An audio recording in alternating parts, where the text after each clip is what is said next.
¿cómo estás? ¿Cómo estás? Vos sabés que yo con el tema de Google Meet no soy tan canchero. ¿Cómo No, puedo pero hacer? se escucha bien, ¿eh? Ah, Está bueno. perfecto, se te ve bien y se escucha bien. Me tenés que ayudar después. ¿Con quién hablo? Perdóname. Soy Juan Manuel, soy docente del taller. Ah, hola Juan Manuel, ¿cómo estás? Bien. Escúchame, necesitaría recordar dónde está en el Meet compartir pantalla. Eso sí que necesito saber. Si vas abajo, te aparece se despliega una barra que dice un Sí, cartel presentar ahora, listo. ¿sí? Y Acá ahí lo en acabo de ver. presentar ahora pones toda la pantalla, sí, toda la pantalla debería decir, y ahí compartís. Si querés lo puedes probar. Vamos a probar, ¿te parece? Probalo. Juan Manuel? Hola Juan, buen día. Hola, ¿qué tal? Bienvenido. Muchas gracias. Estoy probando el... Probemos. Sí, te escuchaba. Así que, Exactamente. a ver si te sale. Esto es, viste, como cuando nos falla el proyector, te falta el cable. Exactamente. ¿Eh? Vos sabés que el sábado tuvimos algunos problemitas porque éramos muchos, éramos 460 en algún momento. Y Wow. así, sí, y bueno, viste lo que es esa materia. Eh, estoy buscando, porque tengo un PowerPoint abierto. Una cosa por vez, tranquilo. Sí, sí. No, es que estaba medio medioso. Bueno, dice toda la pantalla, si yo pongo toda la pantalla, aparezco yo. ¿Tenés un monitor o dos, Juan? Ahí Uno está. solo, Ahí lo estás compartiendo. pero ahí estoy yo compartiendo mi pantalla. Sí, Ahí y ahí está. te estamos viendo a vos. Bueno, a través de mi computadora, pero necesito ver dónde puedo buscar el PowerPoint. Primero abrí el PowerPoint en tu computadora Bien, ahora entiendo. Tenés razón. y Vamos cuando a lo abrir. visualices en tu computadora, después compartís la pantalla. Entonces, ¿dónde estoy? Acá. Y ahí, pero ahí vuelvo a aparecer yo, eso es lo que estoy Y trabado. después, cuando apareces vos, minimizás el Meet y te queda el Y te queda el PowerPoint, te PowerPoint. tiene que quedar visto. Ahí estoy yo. Y ahora anda al PowerPoint. Minimiza Ahí ahí. está. Y ahí se ve. Perfecto, perfecto. Listo. Bueno, va a Si querés, salir. ya lo Muy podés bien. dejar así si querés, ¿eh? Bueno, ¿me ven a mí también? Te podemos ver a vos, sí, porque No, estás. no, como solo para ver si no hago gestos, esas cosas feas. No, sí, se te ve. A vos se te ve a través de la cámara. Te estamos viendo a través de la Bueno, pero cámara yo y no los veo a ustedes en este momento, eso sí. claro. Bueno, no importa, vamos a ir probando. Ahora dejo de compartir un poquito. Muy bien. Seguramente que los alumnos en este momento están muy interesados en no escuchar. Ahí estamos de vuelta, listo. Me ven a mí ahora, ¿no? Perfectamente. Sí. Bueno. Sí, a vos nunca se te deja de ver igualmente, ¿sí? Más allá de que Sí. compartas la pantalla, te estamos viendo a través de tu cámara.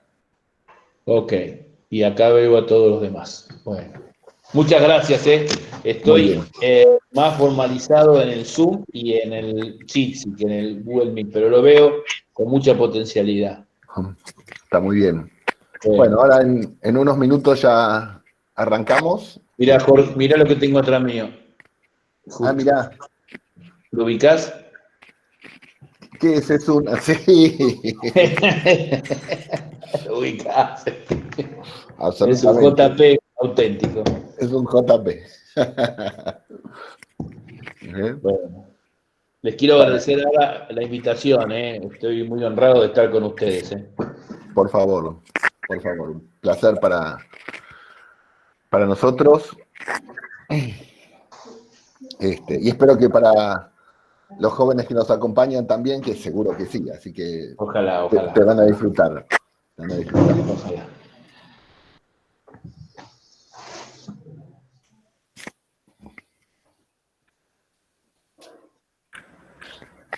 ¿Y las charlas de 400, la clase en qué la haces? ¿En Jitsi? No, la hicimos la cátedra se reunió en un Zoom que tenemos y la pasamos a YouTube Live. Entonces, el punto clave eran las preguntas, porque bueno, entonces teníamos uno de los docentes que salía del entorno y estaba en el entorno YouTube y me transcribía las preguntas por el chat o me interrumpía y me plantaba. Al principio tuvimos algunas dificultades, pero después lo superamos, porque nosotros usamos también el Menti, no sé si lo usaron, el Mentimeter, que No, es un ese software no. que interactúa con los alumnos y después tenemos tiempo y lo podemos probar acá, porque tengo un Buenísimo. par de preguntas. Entonces eso también nos costó, porque es un software que vos entrás, le haces una consulta y contestan online en el momento los participantes, que es muy útil para una clase que interactúa, Guillermo. Entonces, Claro. Ah, mirá. después te lo paso. Muy Sí, interesante, sí. para interactuar porque tenés opciones, preguntas, te da respuestas. A lo mejor alguno de los alumnos de hoy estuvo en la charla del sábado también, porque Claro. son Algunos de los más grandecitos. contemporáneas. Claro.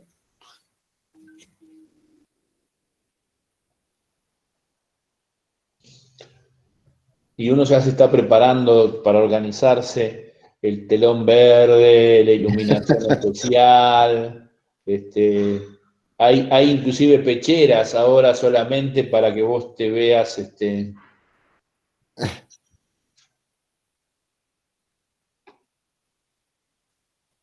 ¿Pecheras para qué?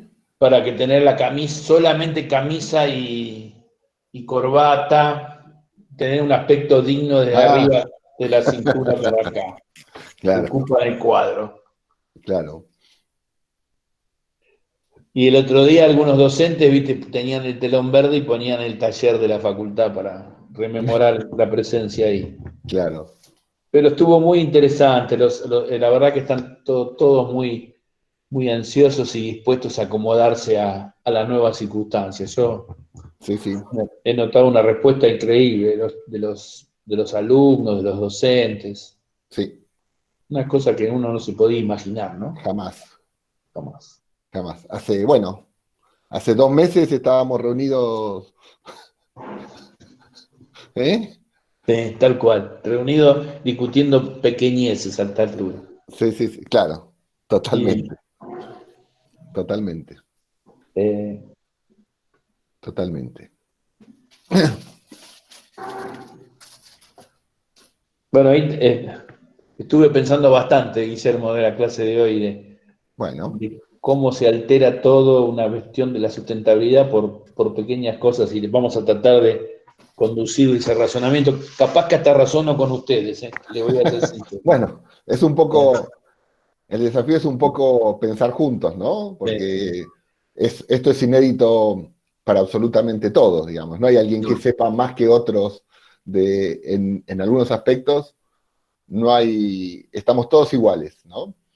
Y además también, bueno, comparto mientras entramos Dale. en calor, o sea, yo compartía una imagen, ¿viste esa imagen de que está la luz esa foto que es de noche, que están los lugares prendidos y, Sí, sí. ¿no? Que te muestra como las desigualdades del mundo desde algún punto de Sí, vista, ¿no? hoy está esa imagen hoy. Sí, Y hoy las tenemos todas iguales, ¿no? sí, Hoy es todo el mundo igual, ¿no? todo el mundo igual.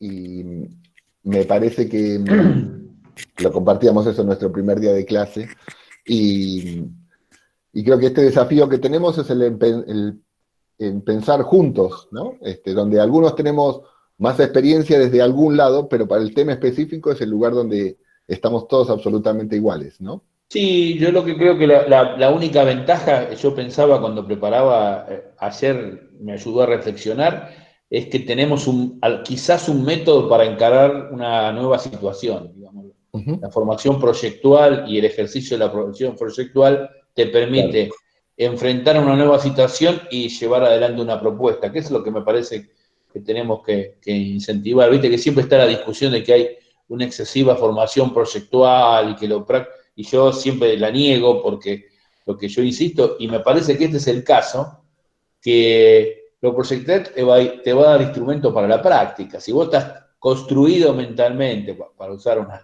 una alegoría, para poder, ante un problema nuevo, plantear una solución, nadie sabe nada. Claro. Bueno, pero Vamos a empezar. Dale, perdóname. Tuvimos el Seguramente precalentamiento, está muy bueno. Claro, hay mucha gente, hay muchos. Sí, ya podemos empezar. Así que, dale. Bueno, empezamos entonces. Ahora sí, tuvimos la prueba de sonido así que comenzamos. Bueno, buenos días a todos. Ya lo escucharon a Juan. Juan es también como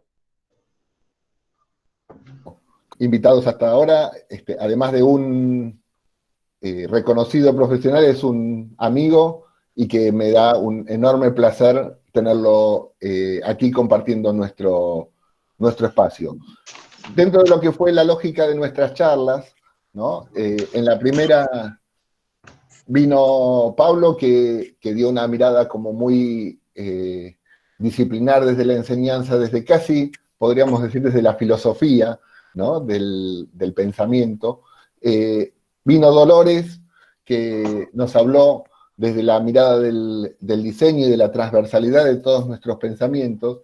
Y hoy cerramos este ciclo con Juan, que me parecía que era una mirada también complementaria, como fue siendo cada una de las otras, ¿no? En relación, si quieren, desde una temática más disciplinar de la profesión, ¿no? Juan es el profesor titular de la materia de planificación y organización de obras. Además es un especialista en temas de sustentabilidad, de dirección de obra, y es un excelentísimo director de obra y con una experiencia vastísima. Hemos compartido unas cuantas experiencias juntos y es una persona también con una mirada muy, muy ancha y creo que muy interesante para lo que nos puede aportar en esta discusión, en este planteo que estamos haciendo, como decíamos recién en la previa, donde estamos todos bastante parecidos en que es una situación absolutamente inédita para todos.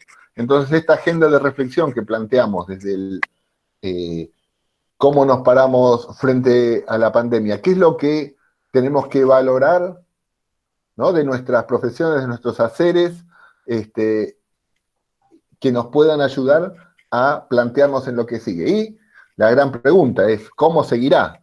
¿No? ¿Cómo seguirá? ¿Cuál es el futuro, si quieren, resumiendo en las tres charlas, digamos, cuál es el futuro de la enseñanza, de la reflexión, cuál es el futuro de la mirada del diseño y cuál es el futuro de la profesión y el desarrollo y la construcción de las obras?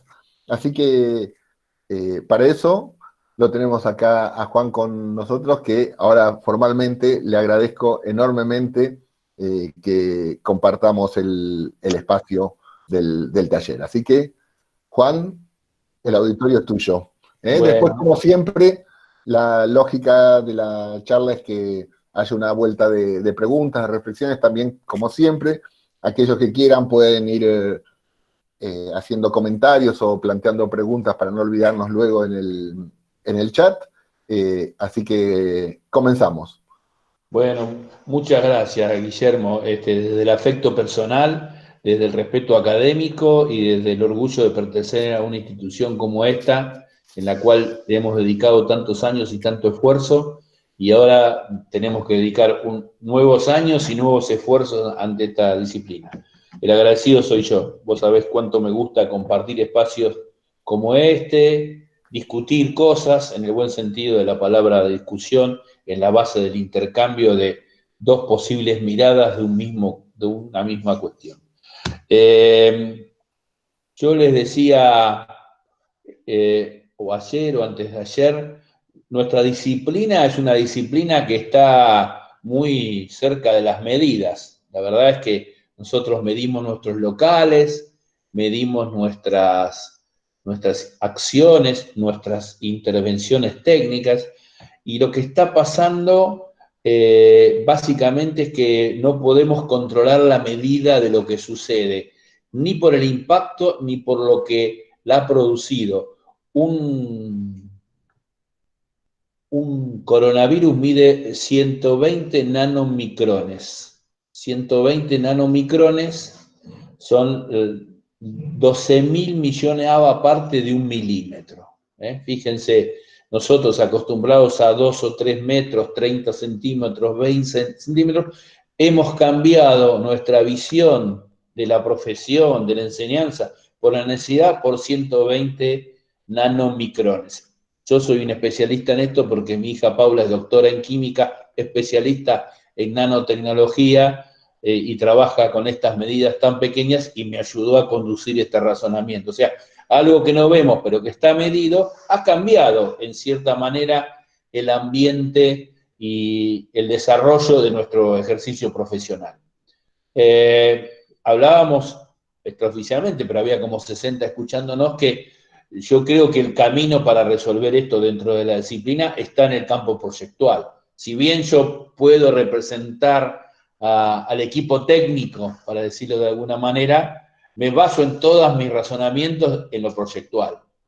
Veo un problema nuevo y planteo una solución a ese problema, o una necesidad o un requerimiento, y planteo una solución a ese requerimiento. Una de las cosas que va a suceder ahora es que vamos a tener que cambiar algunos conceptos en este sentido, porque nosotros estamos acostumbrados a trabajar sobre la demanda y quizás, y lo vamos a volver a ver al final del razonamiento, vamos a tener que empezar a cambiar nuestra oferta. Pensar en nuevas maneras de ofrecer nuestra profesión, en nuevos productos que se acomoden a esto. Pero esto en realidad es la sustentabilidad de un proyecto, de una obra y de un proceso de producción. Es responder un requerimiento y que ese requerimiento no produzca impactos en el resto de la sociedad. Yo preparé una presentación, Guillermo y demás colegas, para conducir la primera parte de la charla, que tiene como un sentido general para entender qué significa esto de la sustentabilidad de las obras, cómo este momento histórico nos muestra en la praxis casi brutalmente cómo se gestiona. Estamos en un momento que estamos viendo cambiar el ambiente. Esto no lo quiero comparar con una glaciación ni con un cisma en la falla de San Andrés, pero en realidad estamos viendo una modificación de nuestro ambiente. Somos testigos, esta generación, la que está estudiando, de ese cambio. Entonces, voy a aprovechar esta oportunidad única de contar la lógica de la cuestión de la sostenibilidad y ver, por lo menos, charlar con ustedes, seguramente que al final vamos a construir mejor este razonamiento entre ustedes y nosotros, y yo, para poder completar esta idea. Yo ensayé recién, gracias a Juan Manuel, el cambio de pantalla. Les voy a pedir que me diga alguno de ustedes si lo estoy logrando. Voy a compartir la pantalla. Ahora lo veo, Juan. Sí, ahí te aviso, todavía no está compartida, Juan. Dale.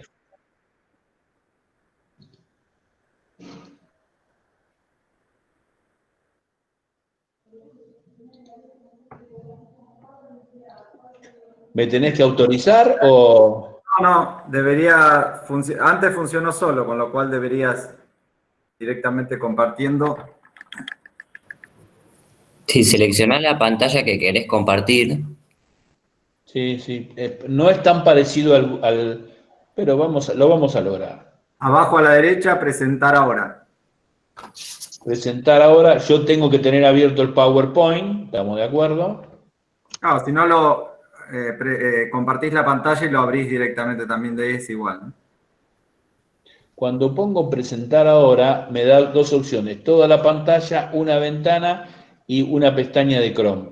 Si yo pongo toda la pantalla, aparece la pantalla que estoy viendo, pero no me permite compartir.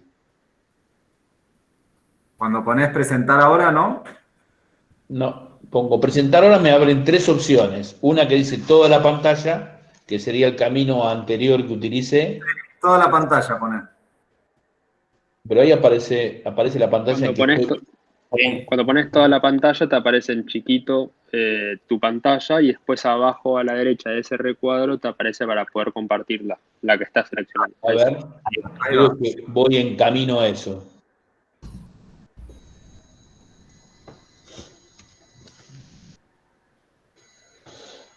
Les pido disculpas, ¿eh?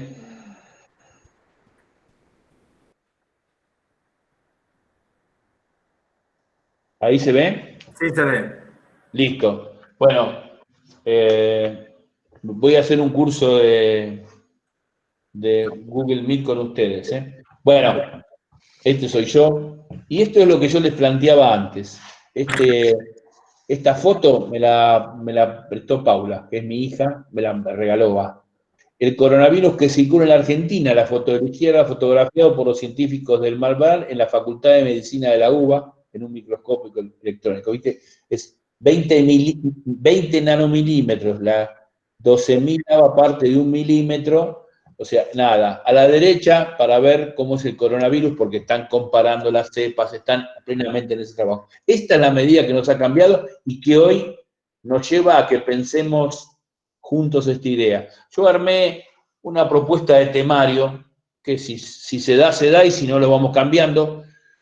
Les quiero decir que estoy abierto a que ustedes interrumpan y que alguno de los colegas profesores de la cátedra me haga la pregunta y yo trate de responder. Pero yo dividí 6 ideas para esto de la sustentabilidad, haciendo un marco metodológico para entender por qué esto está en nuestra disciplina, como decía Guillermo, cuáles son las cuestiones relacionadas al impacto, cuál es la normativa vigente, porque también es una cuestión disciplinar, qué es un estudio de impacto ambiental así ligeramente, y los instrumentos para poder lograr el éxito en las obras. Vamos a ir y viniendo, ir yendo y viniendo, ida y vuelta sobre los conceptos proyectuales, y en algún momento vamos a hacer foco sobre las cuestiones relacionadas a los aspectos de la obra en sí mismo.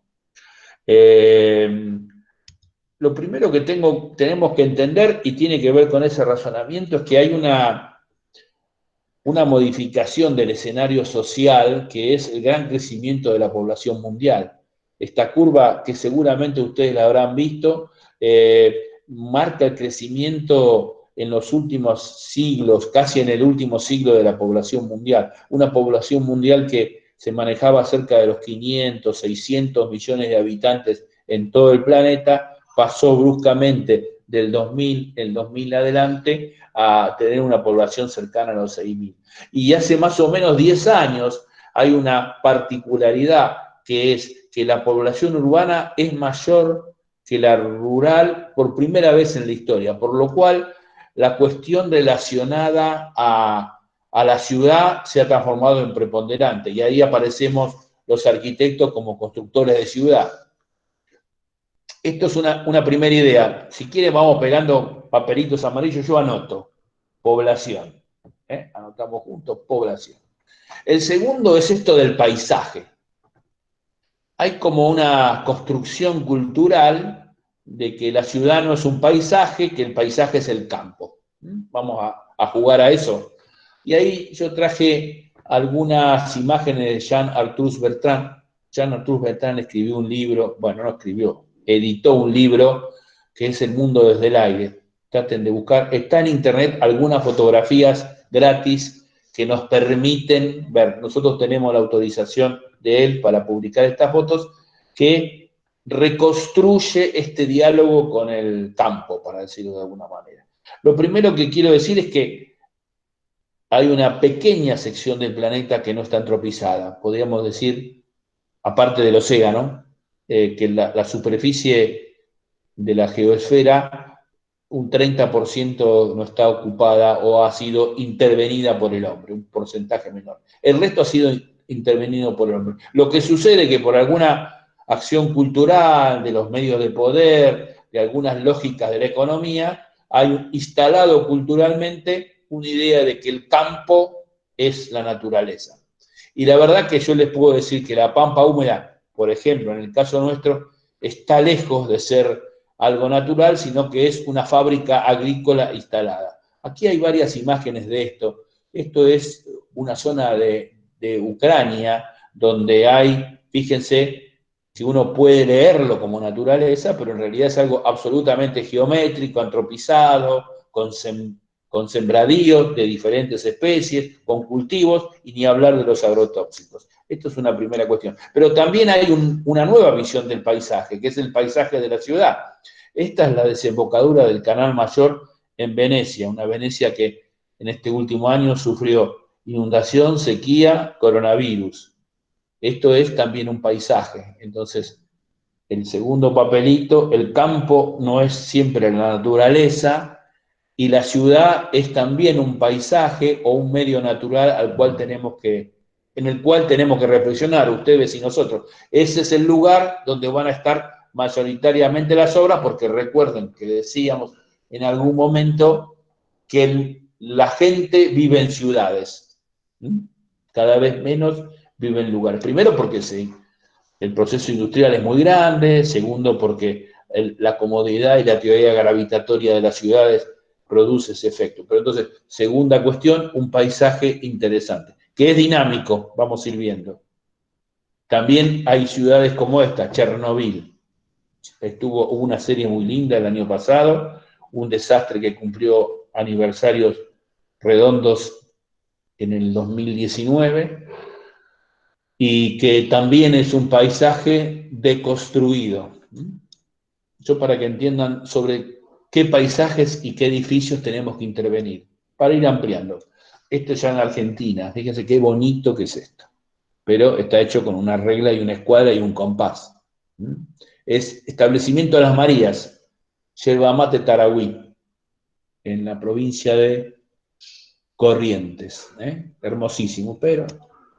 Y esto es Idaho, en los Estados Unidos.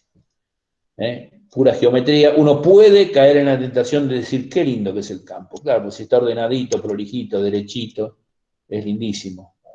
De última es el hombre que lo hizo lindo. Y también está este escenario urbano. Ahí también vamos a tener que pensar cómo nos hacemos sustentable. Esto ahora con el tema del COVID-19 entra en una lógica muy particular.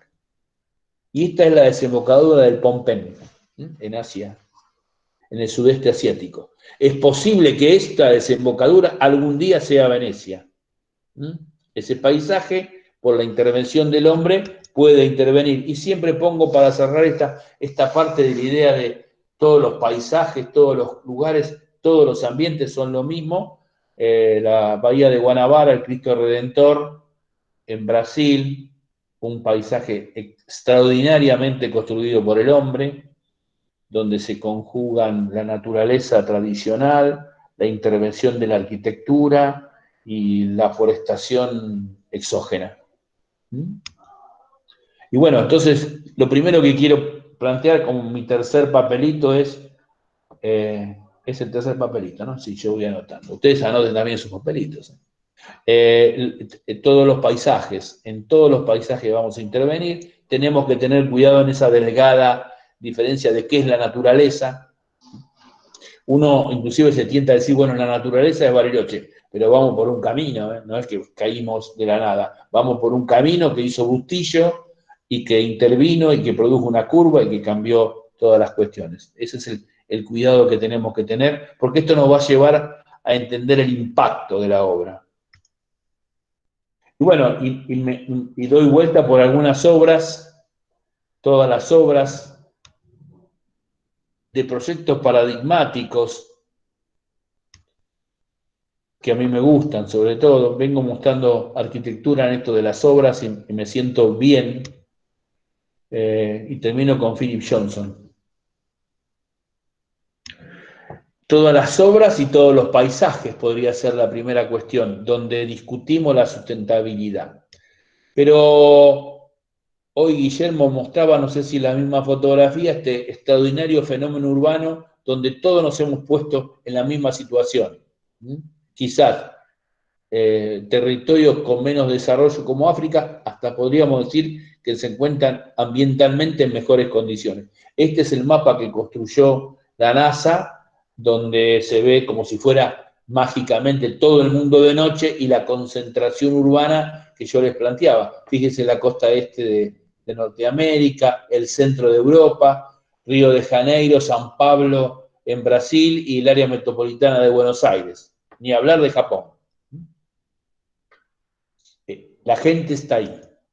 Bueno, pero la otra cuestión que se presenta es esto de la huella ecológica. Yo creo que ustedes lo han sentido nombrar, han hablado, han reflexionado. La huella ecológica es el efecto sobre el territorio que son necesarios para el desarrollo de la vida humana. En este gráfico está expresado en hectáreas por habitante del planeta que necesitan los países del mundo para llevar adelante el modelo de desarrollo que tienen impuesto. Entonces vemos, por ejemplo, Estados Unidos requiere de 12 hectáreas más o menos por habitante, 12 hectáreas, para poder llevar adelante sus capacidades, sus calidades, su desarrollo humano.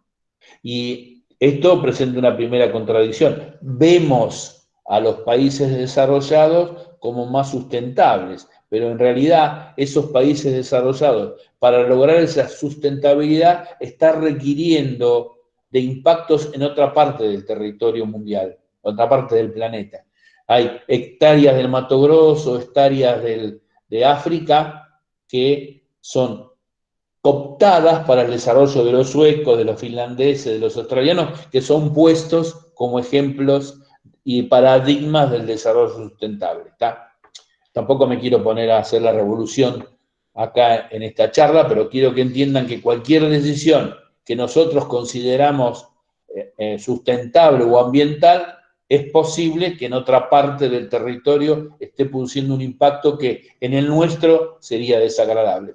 En síntesis, quiero poner en el escenario esta idea de que el medio ambiente es una construcción de montaña de arena, cada uno establece su granito y que es posiblemente que nuestro granito se vea en otra parte del territorio. Aquí hay una síntesis que tomé de documentos de las Naciones Unidas, tiene un formato más infantil que permite entender. Yo después, si quieren, Guillermo, les dejo el PowerPoint para que lo transformen en PDF y si los chicos lo quieren ver, lo puedan leer con un poquito más de atención. Buenísimo.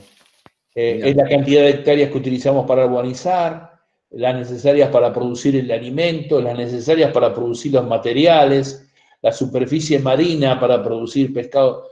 Van entendiendo que nosotros podemos tener acciones, pero en realidad estamos dejando un agujerito que se llama huella ecológica. Esto nos lleva a un razonamiento que es el del impacto ambiental.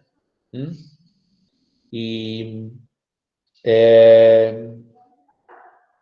todo lo que dijo Pablo en su primera charla, que me encantó, todo lo que dijo Dolores de Luqui, me encantó, están en su interior estableciendo estas cuestiones de la racionalidad, del desarrollo y de lo que significa el impacto. Y hay como un miedo a este planteo. Entonces, yo para avanzar sobre el segundo tema, quería que ustedes pensaran conmigo lo que significa un impacto, para también hacernos cargo.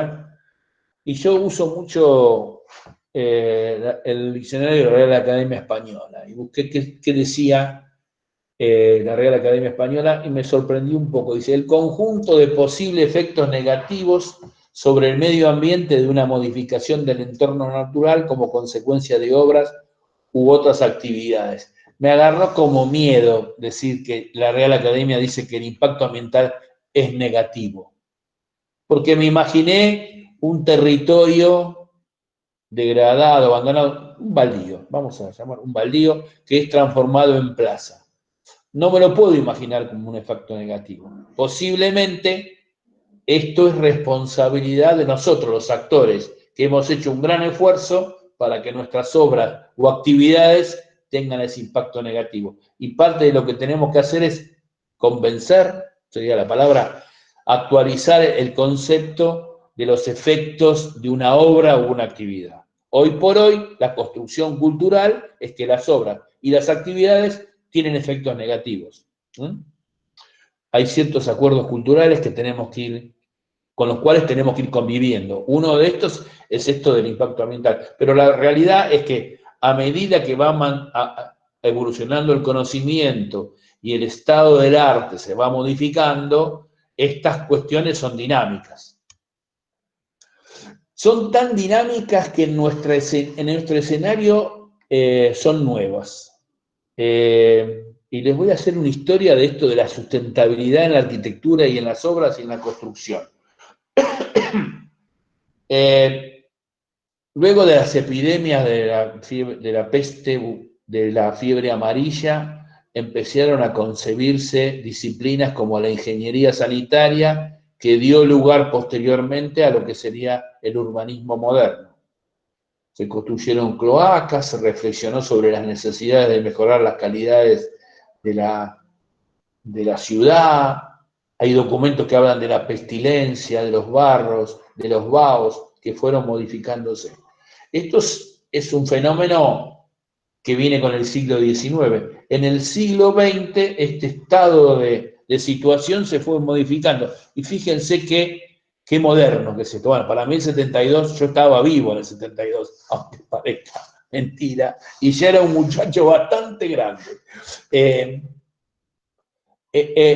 el 72 en Estocolmo, por esta cuestión de reflexionar sobre las cuestiones que se presentaban con las grandes pandemias y todas las enfermedades y el manejo de esas cuestiones, hay una primera reunión donde participan 113 naciones, que es voluntaria, que se llama Conferencia de Estocolmo, y se instauró por primera vez, fíjense, por primera vez, el Programa Medio Ambiente de las Naciones Unidas, una organización que llevó adelante en el primer tracto hasta el 92 el debate sobre la cuestión ambiental. 1972, nada.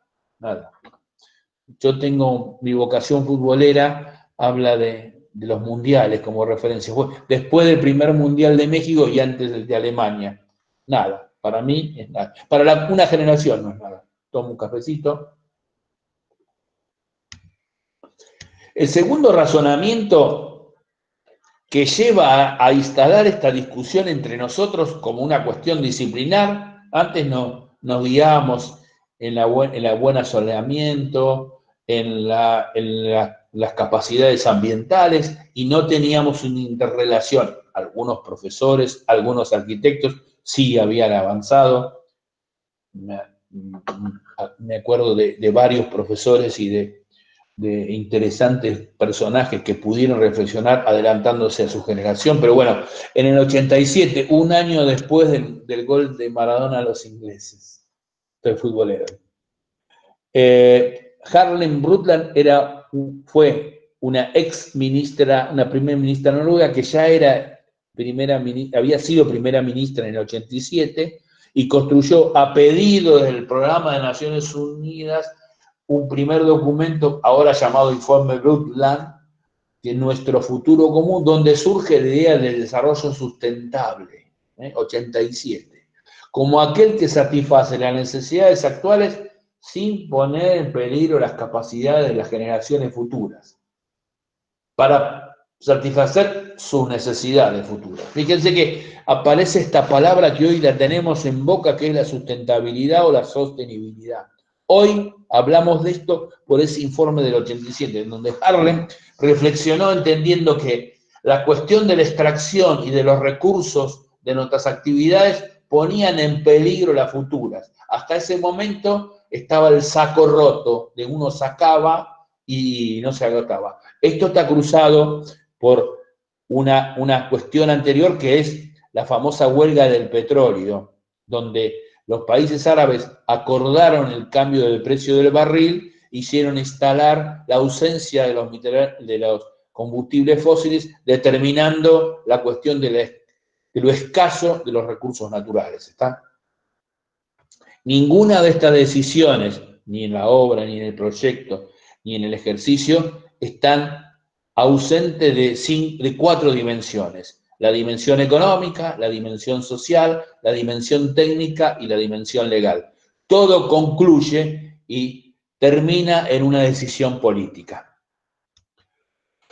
Y el punto máximo de ese razonamiento llega con la Cumbre de Río en 1992, Olimpiada de Barcelona. Ahí por primera vez, ya oficialmente, Argentina es uno de esos 179 países, los gobiernos adoptan un programa conocido por la Agenda 21. Muchos lo deben haber sentido nombrar. Esa Agenda 21 lo que dice claramente es que las cuestiones ambientales deben ser básicamente intervenidas desde las ciudades, desde los gobiernos y desde la interacción con la gente. ¿Qué está diciendo la Agenda 21? Estados háganse cargo. Desde el Estado hace cargo y construyan una lógica que es presupuestos mínimos. Y cuando digo presupuesto no digo calcular cuánto vale, sino empezar a considerar que estas cuestiones tienen un impacto económico y que tenemos que empezar a considerar las cuestiones ambientales. Entonces, la Agenda 21, llamada vulgarmente la Agenda Ambiental, empieza a establecer algunas cuestiones en los gobiernos locales. Esto en la Argentina se transforma en la reforma de la Constitución. La reforma de la Constitución establece cambios en el formato de gobierno, reelección por una vez, la autonomía de la ciudad de Buenos Aires, un montón de cuestiones políticas, pero entre otras cosas establece la necesidad de los presupuestos mínimos ambientales y la creación en todos los organismos de Estado de reparticiones que reflexionen y construyan cuestiones relacionadas a la protección del medio ambiente. Desde la línea del informe Brundtland, donde yo todo lo que hago tiene que garantizar que no impacto en las generaciones sucesivas. Ustedes dirán, no está pasando, es así, pero va mejorando y va a suceder con el tiempo. Por algo, este tema es tema de conversión de la cátedra hoy, ¿no? Si no, pasaría como tal. Pero básicamente, ¿cuál es el espíritu de esto? Y ahí me meto, perdóneme, profesor, ya en términos proyectuales. Nosotros tenemos que retomar esta idea de que el proyecto sí produce un ambiente, pero ese ambiente le da aptitudes a mi proyecto.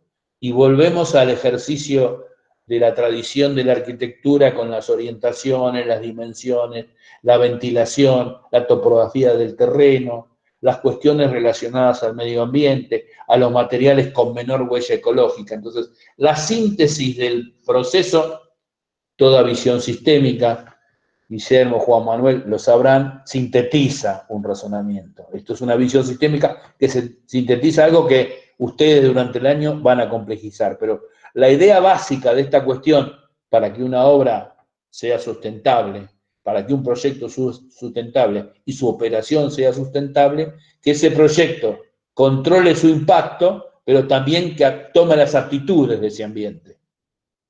Dicho así resulta fácil, después esto, entre medianeras con una sola orientación posible, es más difícil, pero para eso están usando TTD, si no estarían en otra cátedra. Esto ha hecho que se cree este concepto de sustentabilidad en una cuestión de diagramas de Venn y de conjuntos. La ecología, por una parte, vamos a ver otra visión sistémica distinta, la sociología o el ser social y la economía, y en el medio lo sustentable. ¿Por qué la economía? Y porque hay acciones que son tan caras que terminan siendo poco sustentables o imposibles de implementar porque la sociedad no lo puede hacer. Tenemos una lista de 40 millones de cosas que se nos ocurren, a ustedes mientras me escuchan y a mí ahora, de cosas que podría hacer el Estado para mejorar la sustentabilidad, pero que son tan caras que no las podemos solucionar. Entonces, dejan de ser sustentables, porque para implementarla hay que dejarle de dar de comer a alguien. Hoy, el ejercicio de la cuarentena y de la pandemia es un ejemplo claro de esta cuestión, donde los subsidios se trasladan. Había un subsidio para el transporte que pasó para la gente. Había un subsidio para las petroleras que pasó a los hospitales. Esa es la lógica de la sustentabilidad. ¿Dónde voy a poner plata y dónde puedo no poner plata? ¿Está? ¿Vamos bien? ¿Alguna pregunta tenemos? Me ocurrió preguntarte, Juan, ¿cuáles son los tres, desde nuestra disciplina, cuáles son los tres impactos negativos en cuanto al impacto ambiental, digamos? ¿Sobre qué deberíamos tomar conciencia? Por ahí me adelanto, ¿no? Pero no, me parece bien. El campo disciplinar, ¿cuál es el aspecto de impacto negativo que tiene más grave? Si es la construcción, es el uso de materiales, el uso de materiales externos. Te adelantaste, pero está bien empezar a pensarlo ahora. Me parece que nosotros tenemos que pensar, aunque nos tentamos a pensar que el momento de mayor impacto ambiental de una obra es la construcción, esto no es así. El mayor impacto ambiental de una obra es su vida. Entonces, lo primero que tenemos que entender es que tenemos que pensar nuestra obra viviendo. Eso sería el primer impacto. El segundo sería los recursos de producción que yo voy a aplicar en ese proceso, los materiales. ¿Tá? Yo hago un edificio de hormigón, es bárbaro, funciona bien, en Argentina se construye bárbaro hormigón, pero estoy dejando un agujero en la barría. ¿Tá? Esa bolsa de cemento es un agujero en la barría. Entonces, esos materiales, el reciclaje, otra forma de material. Y después, el tercer punto es la reconcientizar a los proyectistas, en el sentido de que como la operación es el punto más grave de un edificio, es donde más tenemos que reflexionar. Eso serían las primeras tres impactos. Es raro esto decir que uno de los impactos que hay que considerar son los proyectos, pero es la realidad, es la realidad. Tenemos que reflexionar, necesitamos reflexionar desde el proyecto, porque si no, no lo vamos a resolver después. Porque hay un gráfico que me parece interesante, sobre todo con tu pregunta, es esto de el edificio consume, gasta y vive después que se terminó, no antes. Entre medio hay algunas cosas, pero bueno, espero haber respondido. Sí, buenísimo, gracias. Esto, mira, justo te adelantaste. Nosotros, sabía que estaba preparado, por eso me lo preguntaste ahora me doy cuenta, la viste. Digo, nosotros estamos pensando, y este es el razonamiento que tenemos que empezar a deconstruir, estamos pensando que esto está hecho por Bob el constructor, estos dibujitos, que los impactos de nuestro edificio son el edificio en sí mismo y sus vecinos. Entonces, estamos preocupados por nuestra vez, cosa que también es cierta, uno que tiene tantos metros cuadrados sabe que los vecinos son un tema. Este café está helado. Entonces, lo primero que piensa es que en la obra es esto, y que el problema de la sustentabilidad de la obra es esto. Bueno, como les venía diciendo, la obra consume cosas. ¿Está? Pero no solo consume cosas, produce desechos. Nosotros tenemos, aparte, consumimos energía y tenemos emisiones. Fíjense que hay emisiones para producir, para hacer la obra, de los vecinos, de la producción. Nosotros, ¿ves? Ahí nos adelantamos en la charla anterior. Pensamos que esto está instalado acá. Cuando digo academia, no digo Racing, digo academia por Universidad de Buenos Aires. Tenemos una tendencia natural a pensar que esta cuestión está involucrada exclusivamente con la obra. Hay mucho, lo vamos a ver, espero no aburrirlo, hay mucho que reflexionar en este sentido, pero la verdad es que hay que empezar a pensar el campo un poquito más.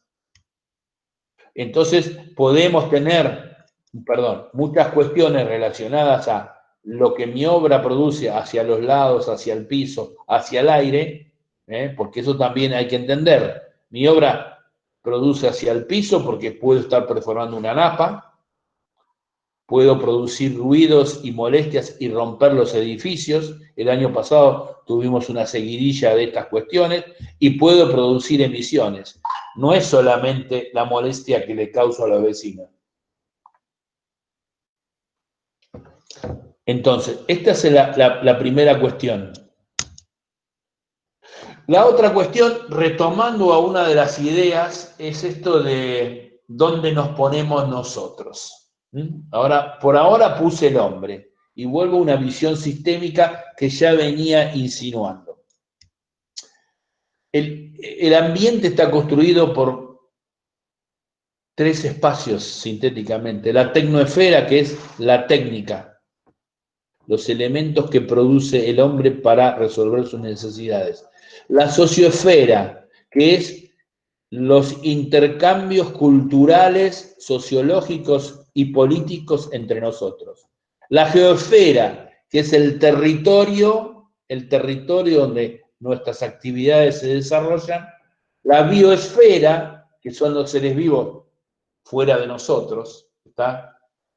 Fuera de nosotros, que construyen esta cuestión relacionada a lo que podríamos llamar el ambiente. El ambiente del hombre, puesto en esa esquina, ahora reflexionamos de por qué está en esa esquina. El ambiente del hombre es una visión desde la sociedad, desde el socio y desde la técnica al ambiente, construido por la geosfera y la biosfera. Esa es una situación preinforme Brundtland. ¿Qué está pasando? Por eso hablo de lo dinámico.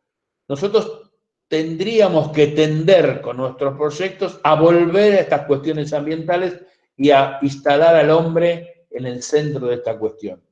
No vamos a poder lograr nunca la posición central porque estamos influenciados, pero lo que tenemos que hacer es entender este proceso.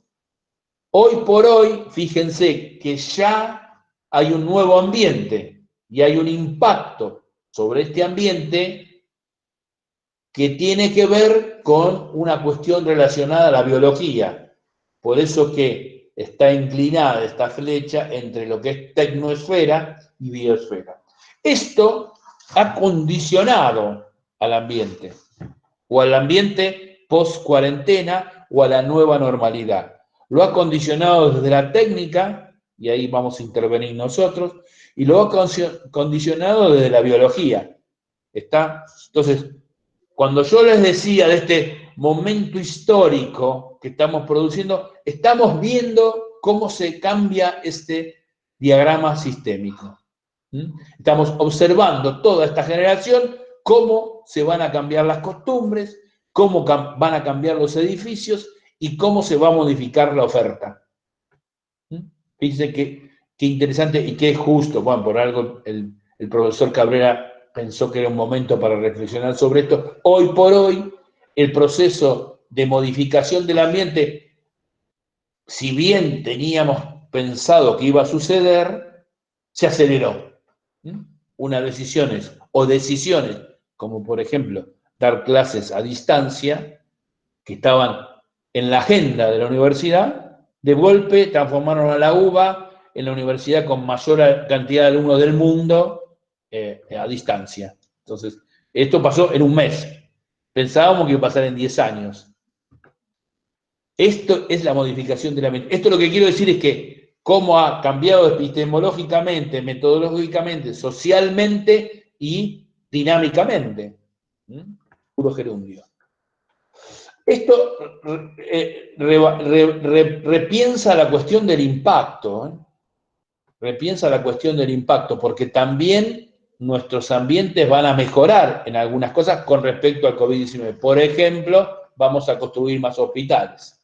Por ejemplo, vamos a establecer más respiradores. Eso va a mejorar nuestro ambiente desde el punto de vista del comportamiento. Entonces, lo que yo les quiero decir, para cerrar este razonamiento del impacto, es que los lugares evolucionan con proyecto o sin proyecto. ¿Está? Lo que tenemos que intentar, esto es un indicador cualquiera, imagínense que esto es un indicador cualquiera, por ejemplo, roedores en un terreno baldío. Sin proyecto, ustedes ven, bueno, vuelvo para atrás, ustedes ven que el proyecto aumenta la cantidad de roedores, vamos a decir, la contaminación del riachuelo, aumenta la cantidad de contaminación y disminuye la cantidad de oxígeno. Si yo hago un proyecto para mejorar ese baldío, voy a disminuir la cantidad de roedores y esto va a cambiar de una manera. Este es el impacto, que en este caso será positivo. ¿Está? Lo que tenemos que hacer es que nuestros impactos sean positivos, juntemos todos esos impactos, se los mandemos a la Real Academia Española y la Real Academia Española diga los impactos o los cambios que se producen en el ambiente, no los negativos. Esta es la cuestión. Todo proyecto produce un impacto, se los había dicho al principio con las diapositivas. Lo que tenemos que hacer es tratar de minimizar ese impacto, eliminarlo y en algunos casos transformarlo en positivo. ¿Está?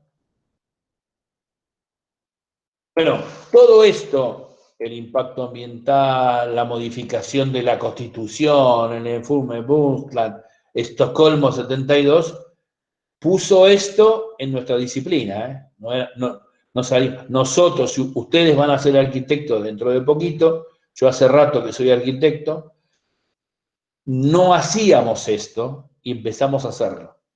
Entonces, las ciudades, los municipios, las provincias adhirieron a la Agenda 21 y establecieron mecanismos de impacto ambiental que son responsabilidad de los profesionales. ¿Está? Entonces, algo que era de onda, ¿viste? Lo hago de onda, ahora es obligatorio. Hay tipos de edificios que entran en mecanismos de estudio de impacto ambiental, hay tipos de edificios que son evaluados por otras personas que no somos nosotros y por la comunidad, que es la tercera cuestión, y que transforman al derecho ambiental en un derecho colectivo. Les dejé acá para que seguramente ustedes tomen nota y vean estos decretos reglamentarios donde se definen otras cosas, cuáles son los edificios, cómo hay que hacer el análisis y por qué hay que hacer el análisis. Pero lo que quiero que entiendan ustedes es la secuencia de esto, para entender. Ahí tenemos una pregunta o una interferencia. Esto era, no se hacía nada, Estocolmo, Brundtland, Cumbre de Río, reforma de la Constitución, modificación de la reforma de las ciudades y las provincias, reglamentaciones, arquitectos, ingenieros también. Entonces, fíjense que esto se ha transformado en una cuestión. Y entonces ahora tenemos que reconsiderar nuestro camino metodológico para la construcción de proyectos. Entonces, cuando hablamos del estudio ambiental, estamos hablando de los proyectos. Miren, ni siquiera entré a la obra todavía, estoy en la puerta de la obra. Pero tengo que entender que estos procesos van a ser distintos. Y acá era Juan Manuel el que planteaba esto. Acá hice una escala temporal de un proyecto. Primero, que considero la obra como parte del proyecto. Los que van al curso de práctica de organización de obra lo conocen. Hay una etapa temporal que es muy corta para la proyectación y la formulación. Hay una etapa de constitución, por lo cual ahí se pone en el tiempo la cuestión del impacto de la construcción. Hay una cuestión relacionada a la operación, que es la vida útil, y ahora hay ya un proceso en la desactivación. Sociedades jóvenes como la nuestra recién están demoliendo edificios, recién se están demoliendo edificios, recién digo, 10, 15 años, edificios de hormigón, entonces uno está aprendiendo a disminuir el impacto.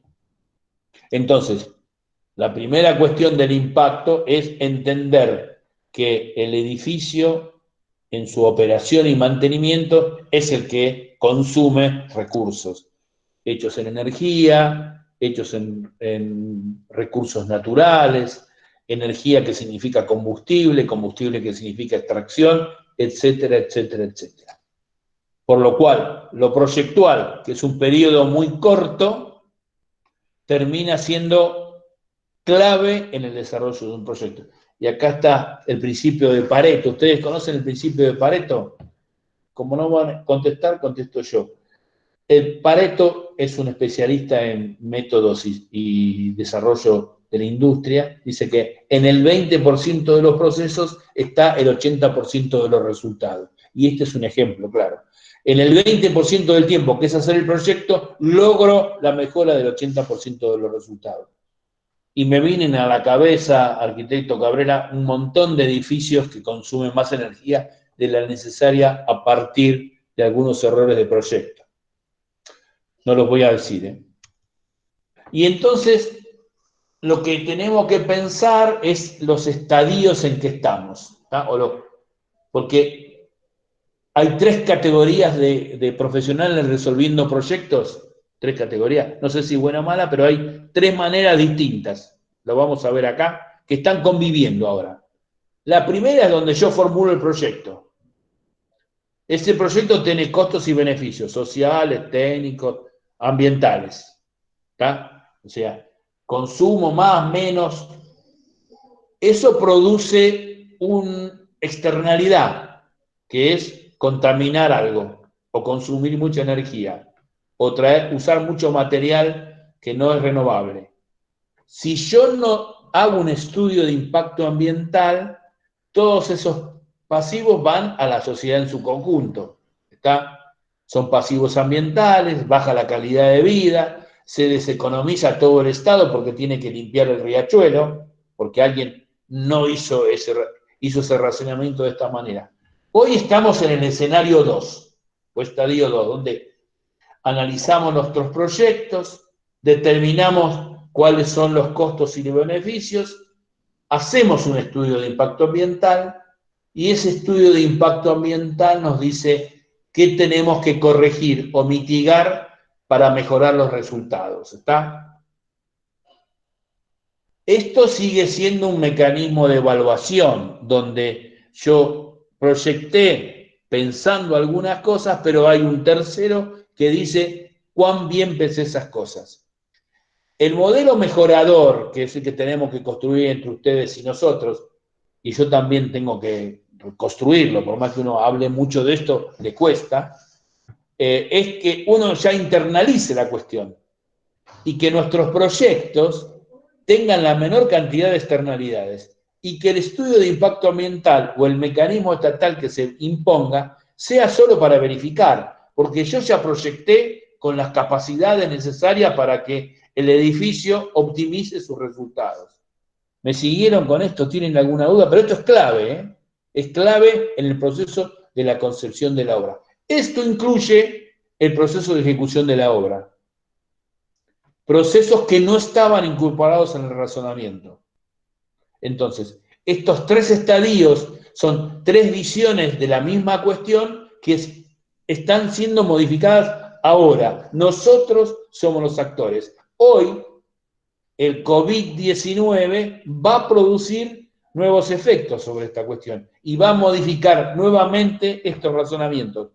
Porque como yo les mostraba en la cuestión relacionada a la visión sistémica del ambiente, hay una cuestión ambiental que se ha modificado. Hay un virus que antes no estaba.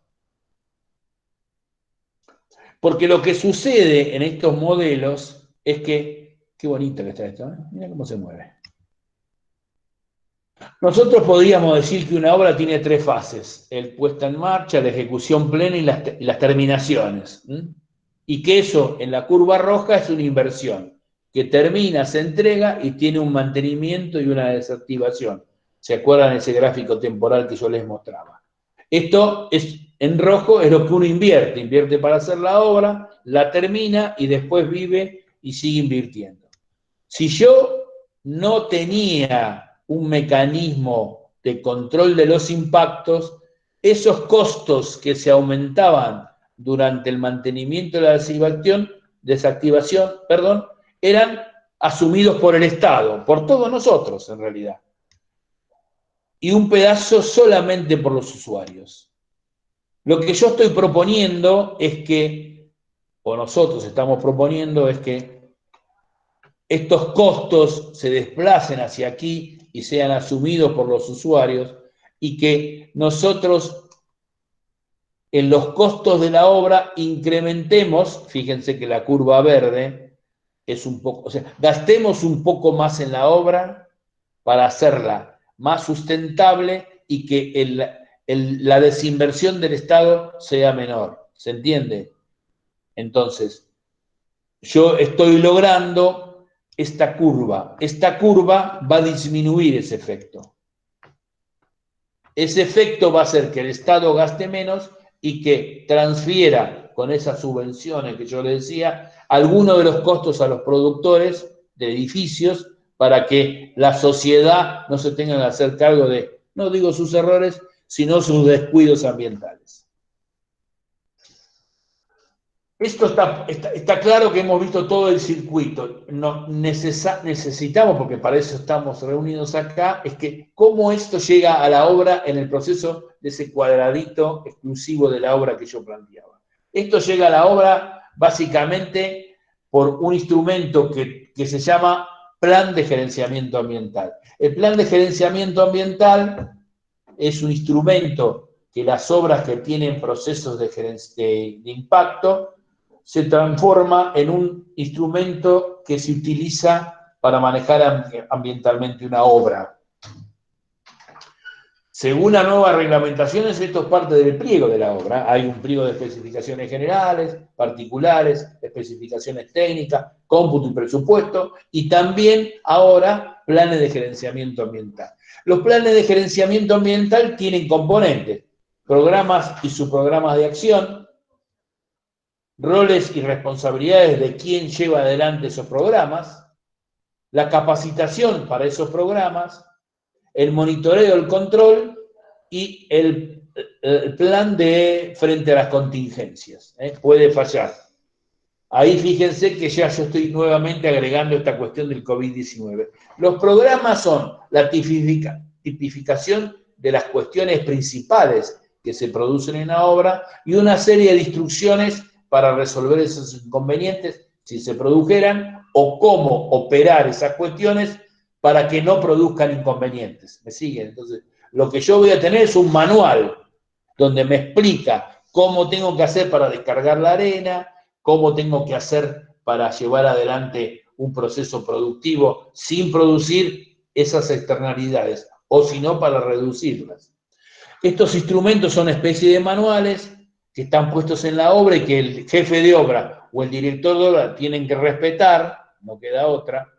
Es como si no hicieran el contrapiso con el espesor que corresponde o usaran otro tipo de cerámica o otra calidad de ventana, que no siempre sucede, que tenemos que hacer un esfuerzo para que proceda y que, no sé, evita cuestiones como esto, que no ensuciemos una alcantarilla porque hicimos esto y no hicimos esto, que es mantener algunas cuestiones relacionadas. Voy a esta diapositiva.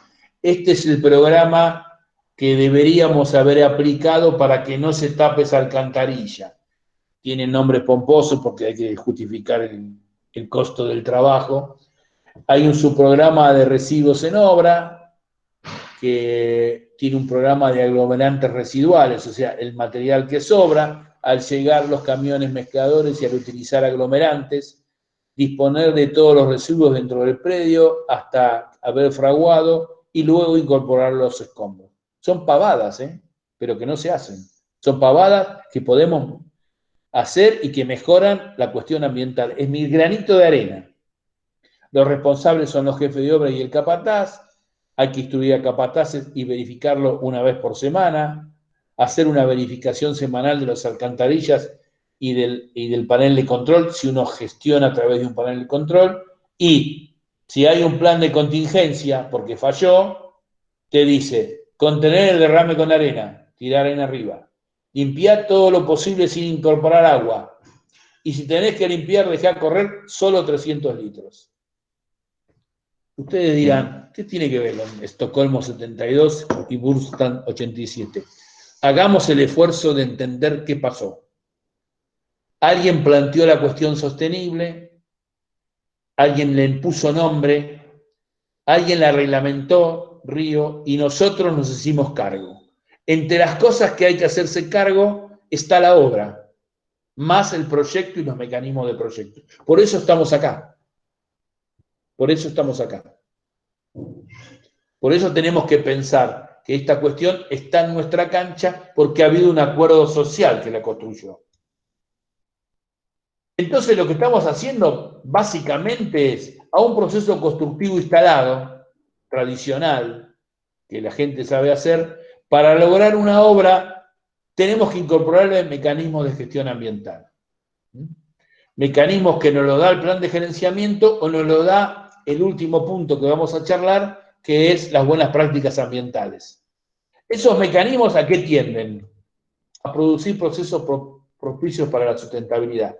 Es seguro que en el estado del arte, hoy, 2020, todavía no podemos aportar mejoras al medio ambiente, pero sí es seguro también que podemos disminuir los impactos y que lo podemos hacer a través de nuestros proyectos y de nuestras cuestiones relacionadas a la producción. Vuelvo para acá y me instalo en este gráfico, que es la diapositiva que me va a llevar a las buenas prácticas ambientales. Nosotros tenemos un instrumento que es el plan de gerenciamiento ambiental que se adapta a algún tipo de obra, pero después hay una familia de cosas que hay que hacer porque están bien. Ustedes saben un montón de cosas de otras disciplinas que están bien hacer, por ejemplo, entregar a tiempo el trabajo de TTD. Eso está bien. Para eso tenemos que aplicar buenas prácticas, o entregar el trabajo de PIO. Esto reinstala otra cuestión, que es la primera buena práctica ambiental, es pensar nuestros proyectos desde la lógica de la sustentabilidad.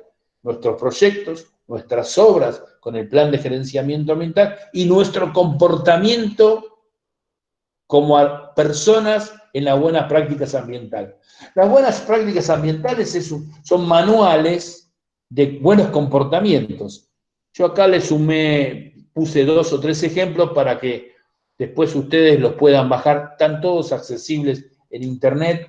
Le voy a dejar el PDF a Guillermo para que después, si quiere, se los pase. Pero bueno, son líneas de comportamiento de hacer las cosas bien en la obra, aunque no te las pidan, ¿está? Aunque no te las pidan. Hay una escena que me desespera, que seguramente muchos de los colegas profesores han visto, que es ese tacho de Zika en la obra con una manguera desbordando. ¿Está? Eso pierde aproximadamente unos 100 o 200 litros por día de agua potable, que fue potabilizada por AISA, a razón de 15 centavos de dólar por litro. ¿Está? Hagan los números. Perdemos 3, 4 dólares, 5 dólares de agua potable, que es un recurso escaso, por no tener una canilla. Entonces, es posible, a muchos de ustedes trabajan o van a trabajar, que haya comportamientos en nosotros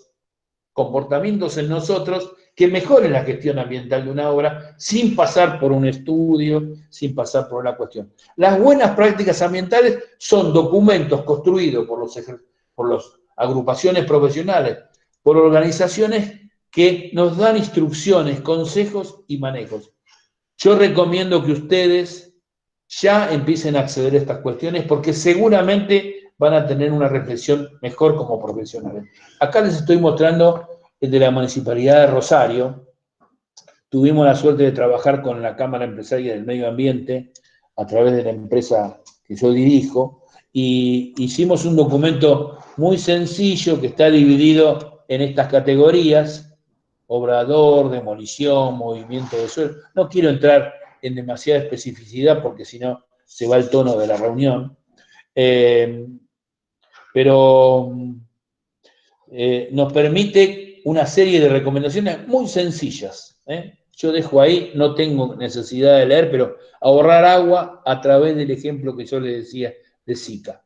No tengo que hacer un estudio y orientaciones, tengo que hacerlo nada más. Es muy sencillo y tiene que ver con ese cambio de conducta que proponemos. Mejoremos el proyecto, pero cuando vayamos a la obra, revisemos estas 5 cosas.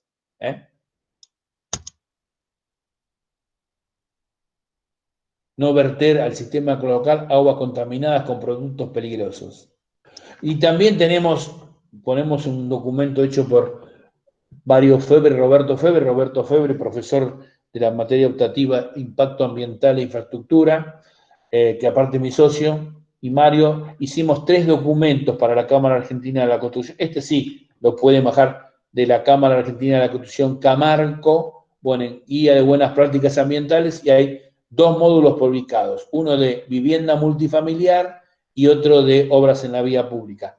Se estaba publicando, no sé cómo se hará ahora, se hará en PDF, el tercer módulo, que son viviendas multifamiliares. Esto es una construcción colectiva que tiene también un aplicativo en el teléfono, que vos entras en la obra, ticleás y ves el problema. Entonces hay una serie de comportamientos, de objetivos, de temas y mecanismos de resolución, procedimientos recomendados, previsión de los materiales necesarios, tipología y escala. Por ejemplo, identificación de la obra por parte de terceros, delimitación de la obra de acuerdo al uso vehicular exterior. Y después hay una bitácora, que a nosotros nos es de mucha utilidad, donde surgen nuevos problemas y el documento se va actualizando. Este es el segundo, que es el que yo le decía, obras de vía pública. Este es un documento que se construyó con la Cámara Argentina de la Construcción y la Escuela de Gestión de la Construcción de la Cámara, y se va haciendo a medida que las empresas van pidiendo. Quisieron uno de obras en la vía pública, lo construimos, qué ironía, lo construimos, lo armamos en el sentido, acabamos de terminar el de viviendas multifamiliares y ahora estamos pensando en un modelo post-COVID-19. Bueno, voy cerrando. Uy, qué manera de hablar.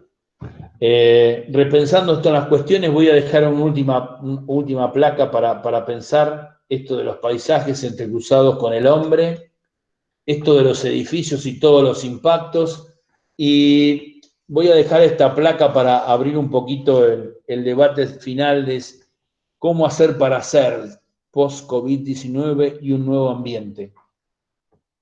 Lo primero que quiero decir es que hay 2 cuestiones que tienen que ver con la disciplina y la sustentabilidad. Las 2 tendencias para resolver una pandemia en la historia de la medicina y la biología es cuando técnicamente no son más peligrosas, sería un camino, que es, hay una epidemia y aparece la vacuna, poliomielitis, doy el ejemplo, o cuando la sociedad en su conjunto lo asume, que es el proceso que venimos viviendo. Eso es posible que se decrete colectivamente y que eso sea producto de la aceptación y que sea el camino en ese momento más barato y más accesible para toda la comunidad. Y que el último layer sea el que decida cómo vamos a operar en ese ambiente. Yo decía en broma, la primera semana son 6 semanas más o menos, ¿no? 8 semanas, bueno, las primeras semanas éramos todos biólogos. El tamaño, la grasa cómo se mataba, la cantidad de lavandina, primera reflexión. La segunda semana todos fuimos a Paenza, entonces la estadística hay que bajar, hay que aplanar la curva, y por 2 a la menos 1, 4, éramos todos matemáticos y estadistas. La tercera semana nos distendimos un poco y empezamos a cruzarnos recetas de masa madre y somos todos más o menos Francis Malman. No, escuchame, ¿cómo cortás? Empezamos a discutir esas cosas. En la cuarta semana, la sociedad en su conjunto se transformó en Giorgio Armani y construimos barbijos, nos pasamos técnicas, tutoriales de YouTube. Y le fuimos agregando layers, ¿tá? En la cuarta o quinta ya somos economistas y estamos hablando del impacto de la IFE, del impacto de la necesidad de manejar. Estamos ya para psicólogos, o sea, estaríamos para Lacan y Freud esta semana. Es posible que el último día sepamos en qué escenario nos encontramos, como decía Guillermo al principio. Lo que estoy seguro es que nuestro ambiente ha trabajado. Y me parece que el punto clave en todo esto, y que tiene que ver con la sustentabilidad, nuestras obras para ser sustentables se van a tener que adaptar a esto. Y lo que está pasando, en mi opinión, después si quieren abrimos, Pablo hablaba un poco de eso en algún momento, es que nosotros estamos acostumbrados a una demanda, alguien nos pide algo, pero como la gente no sabe cómo pide ahora y qué va a pedir, nosotros desde la disciplina tenemos que construir oferta, que no es un ejercicio que estemos preparados. ¿Qué es esta oferta en nuestro escenario ambiental? Esta oferta podría ser nuevos materiales, nuevas tecnologías. Es posible, chicos, que la construcción tradicional entre en crisis y haya que pensar mecanismos donde haya más distancia entre la gente, mecanismos de mayor velocidad de producción, de nuevas tecnologías, se reinstala la necesidad de la construcción en seco.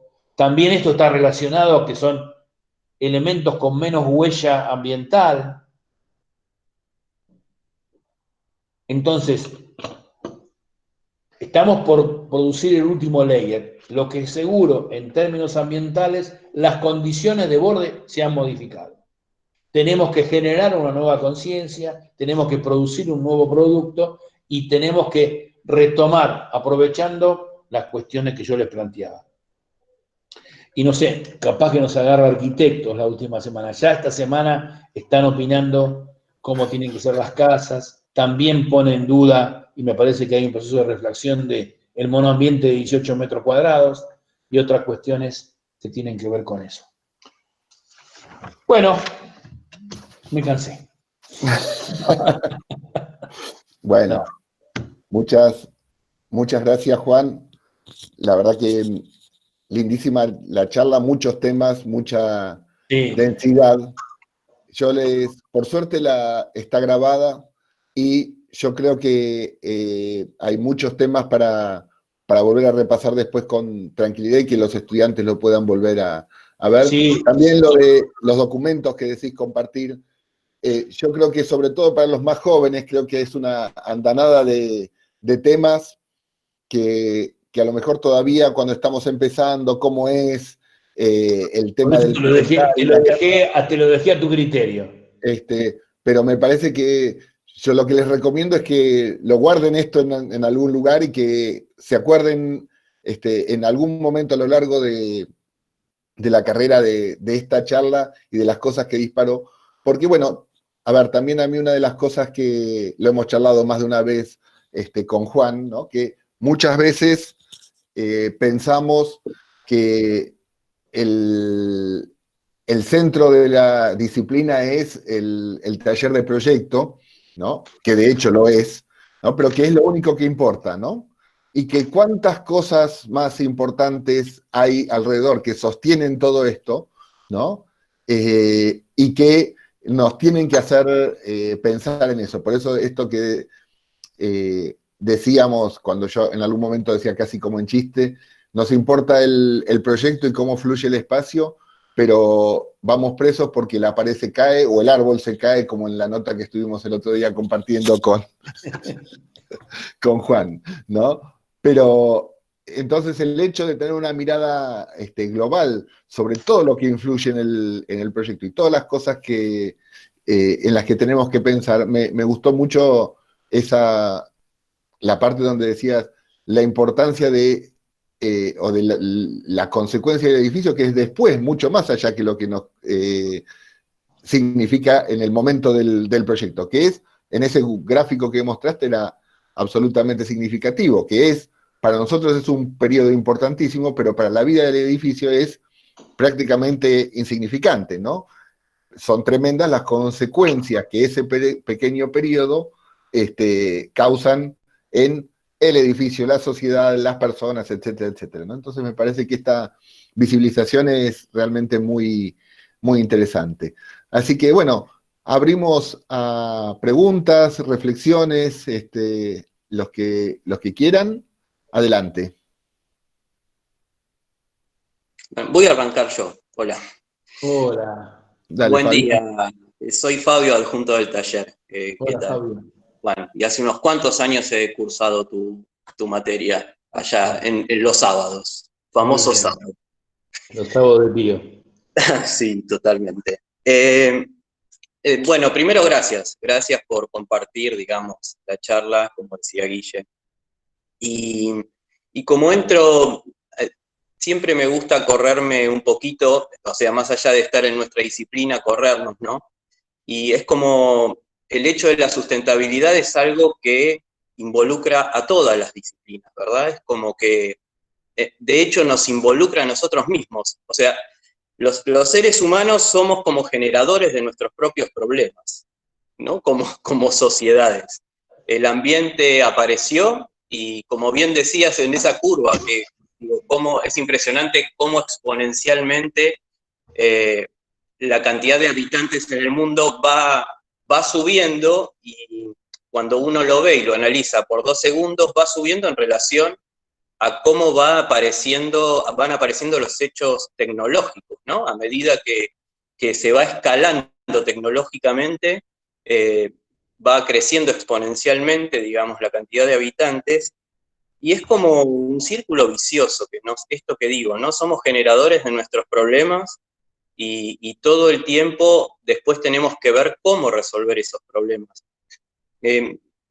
Me gusta como poner en un momento, hay una serie de Walking Dead que los más jóvenes y capaz todos lo van a saber de qué hablo, que es esto, ¿no? De primero aparecen, un virus afecta a la sociedad, en donde generan zombies, ¿no? Zombies que atacan a los seres que están vivos. La primera instancia que sucede es cómo reaccionar a eso, es qué hacemos con estos zombies, ¿no? Cuando se dan cuenta de que los pueden controlar, de nuevo los seres humanos empiezan a atacarse entre sí mismos. Se olvidaron un cachito de los zombies, de hecho lo empiezan a usar como arma a los zombies para atacarse entre ellos. Entonces, digo, en esta afectación del coronavirus que hoy tenemos, digo, ¿cuánto nos durará? Esto está buenísimo, esta cosa que vos decías semana tras semana, ¿no? Cómo se van encontrando cosas, cómo nos vamos adaptando, y de hecho, digo, voy sumando a que ahora ya empieza como a abrirse un poco, ¿no? La cuarentena, cómo ves mucha más gente en la calle, posiblemente hasta llegue el pico, este famoso pico esperado, o que se estará provocando o necesario. Y con toda esta reflexión, quiero llegar a como, digo, estaba pensando, ¿no? ¿Está medido cuál es el impacto ambiental de la virtualidad? ¿Se sabe eso se sabe algo en relación a eso? ¿Tenés algún dato en relación a eso? Mirá, Fabio, yo participo de un área de pensamiento estratégico, se llama así, en la Cámara Argentina de la Construcción, donde hay varios expertos, mucho mejores que yo, pero bueno, yo me colé, donde estábamos en el medio de todo este proceso analizando el fenómeno de Smart Cities y de ciudades, y nosotros habíamos incorporado esta cuestión de la virtualidad, y lo habíamos visto más que nada desde el punto de vista de la disminución de un vector, que era el transporte, ¿está? Entonces, cuando nosotros lo pusimos en el escenario del análisis de la red de ciudades y de la gravitación de las ciudades, pensábamos que extraer del modelo urbano de transporte el teletrabajo reducía el vector. ¿Se entiende lo que quiero decir? ¿No? Viajás menos, hay menos gente en el colectivo. Esto mágicamente se ha sumado a esto del vector coronavirus. Entonces, ese proceso está instalado en el mundo científico y está en plena evaluación. El primer escenario es que post-coronavirus es posible que la gente, en el escenario que hicimos la primera encuesta en APE, es una primera encuesta dentro de las empresas, por lo menos un día de la semana se quede en la casa trabajando. Por lo cual se disminuye un 20% los vectores de transporte, ¿está? Entonces, es posible que ese proceso sea así. Es la primera medición, pero no hay ninguna duda de que la mitad del trabajo se puede hacer en casa y la otra mitad tendría que pagarte el doble. Pero en ese proceso está. Hoy por hoy podemos decir que la tendencia va a ser es que el teletrabajo, dadas las condiciones, se va a imponer no hay ninguna duda, y que el primer escenario es un día por semana. Ok.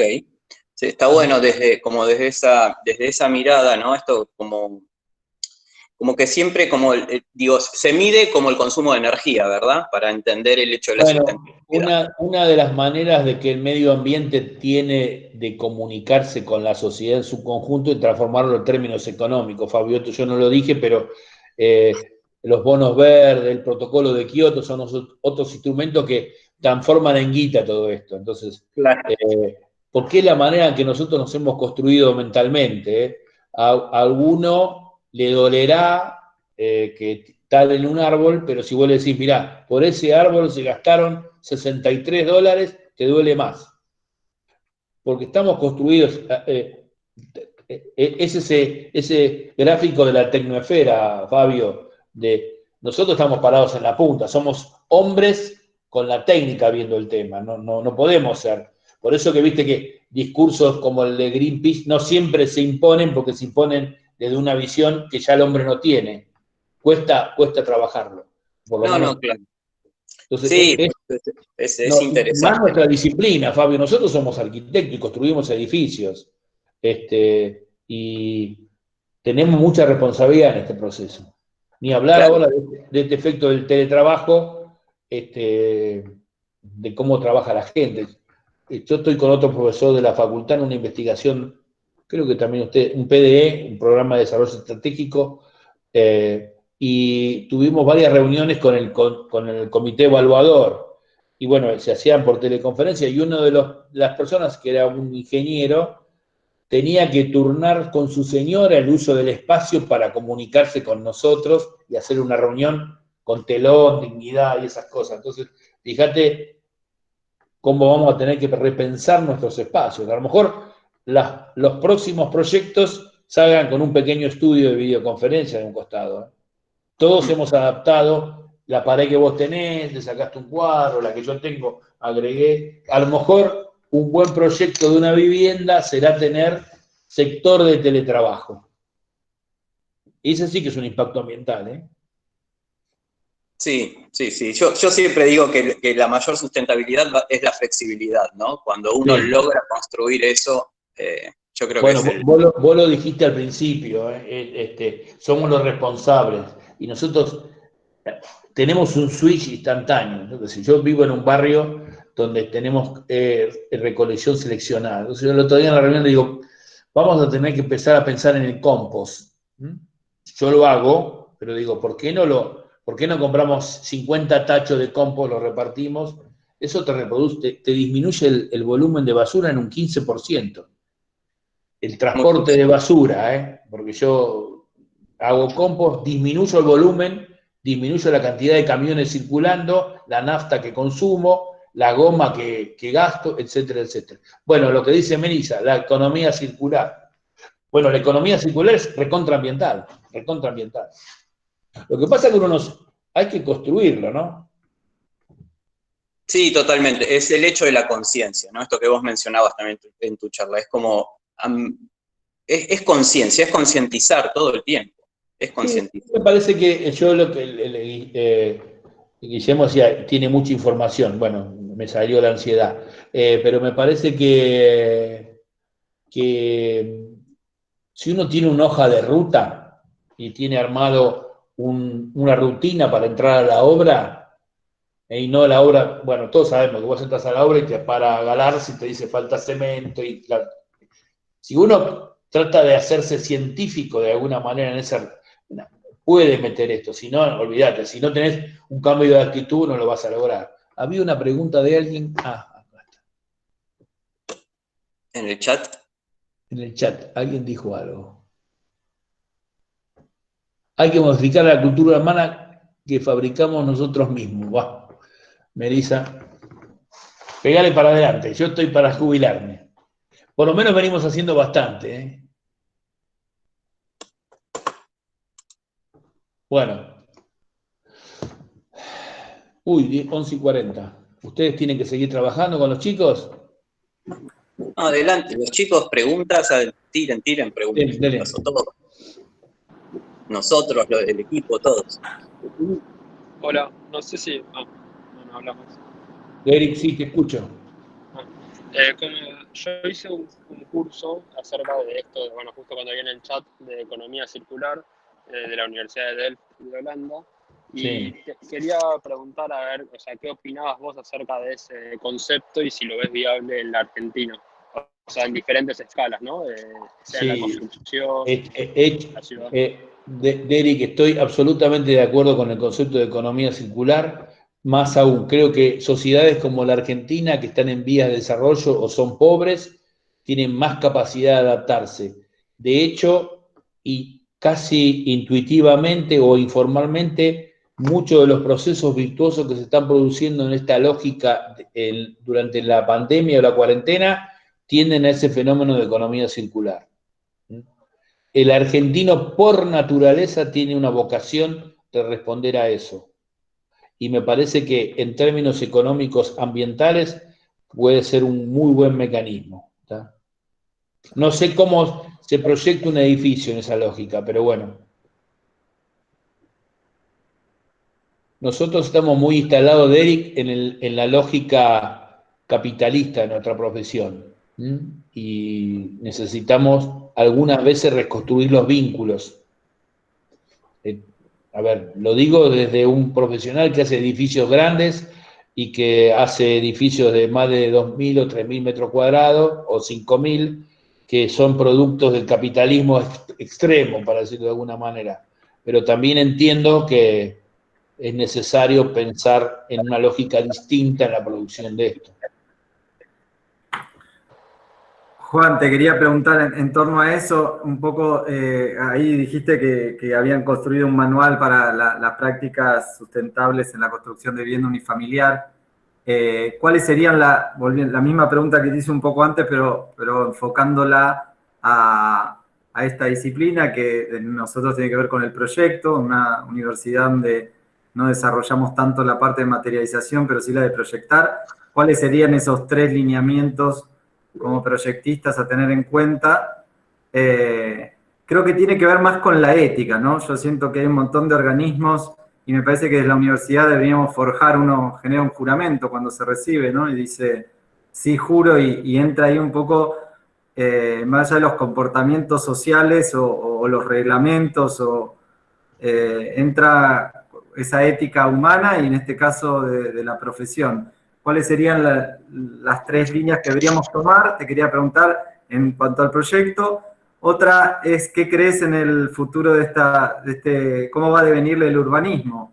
En este futuro donde estamos pronosticando el crecimiento indiscriminado de las ciudades, ¿qué crees vos que deberíamos tener que estar pensando en la conformación y diseño de ciudades?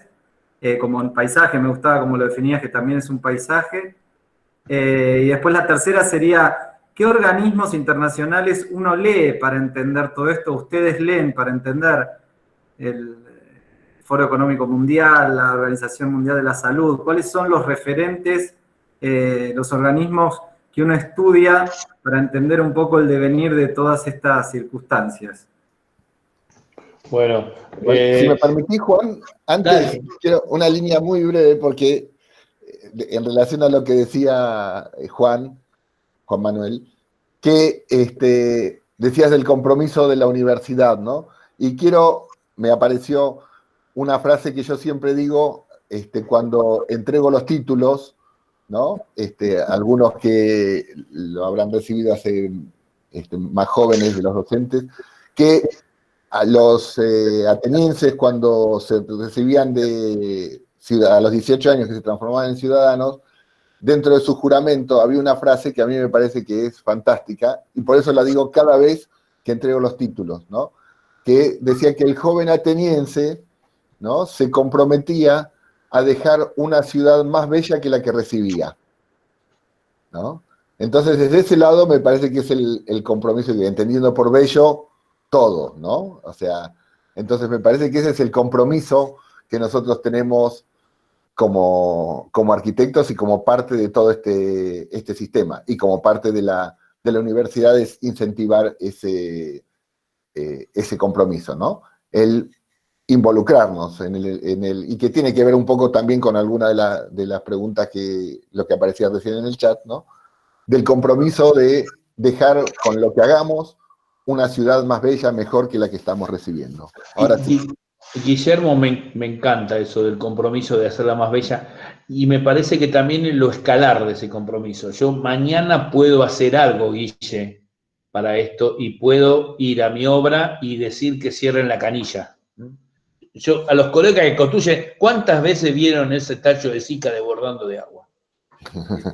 Todo el tiempo lo digo, todo el tiempo, yo levanto la mano. Entonces, eso ya fue un granito de arena. Eso me parece que el compromiso está y que tiene que ser gradual. Respondiéndole a Juan, las tres cosas con la vivienda unifamiliar, mezco proyecto con obra, porque no me sale de otra manera, perdóname.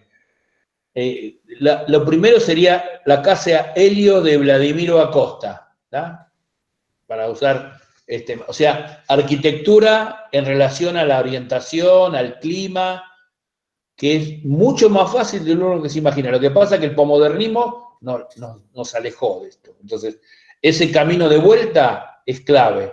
Yo veo los trabajos de ustedes y sé que trabajan en esa línea. Entonces digo, lo primero es, para los más jóvenes, arquitecto Cabrera, que busquen Vladimiro Acosta, Casa Helios, y lo van a encontrar enseguida, es la arquitectura y la orientación, el sol, la iluminación, la doble cámara. Eso es lo primero. Lo segundo, que tiene que ver como es un familiar de esto, es los materiales.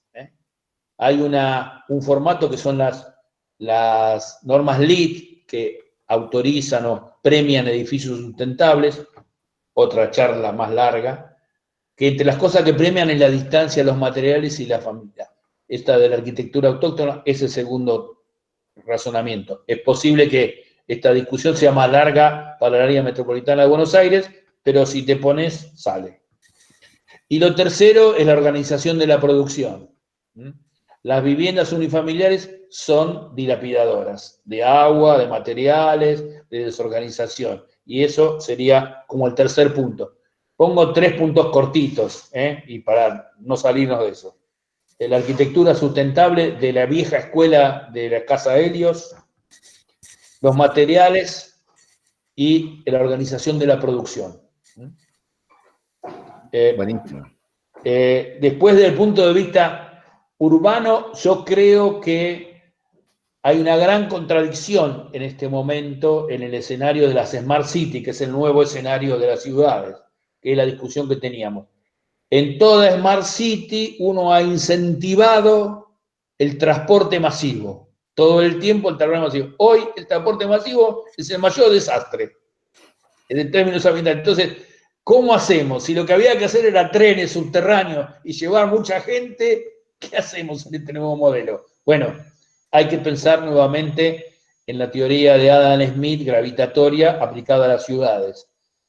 Hay que pensar ciudades policéntricas con puntos de trabajo distintos y con vectores de transporte mucho menores.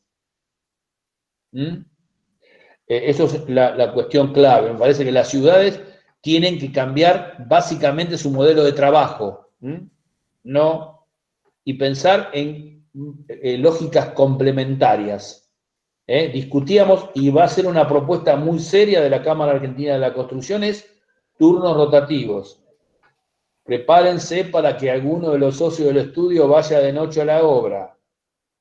Es inminente un acuerdo entre la UOC y la CAC que nos va a modificarnos a nosotros desde la lógica ambiental, que hable de turnos rotativos y tareas no complicadas en el turno noche. Por ejemplo, termofusión de caños, se puede hacer de noche.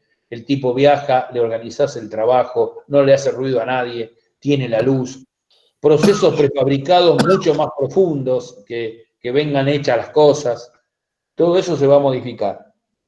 O sea, el trabajo modificado. Y en cuanto a los referentes, hay una gran convulsión. Hay una asociación internacional de Smart Cities que trabaja un vector exclusivo de la cuestión del medio ambiente, coordinada por la Universidad de Navarra, que sería casi el punto más central de esto.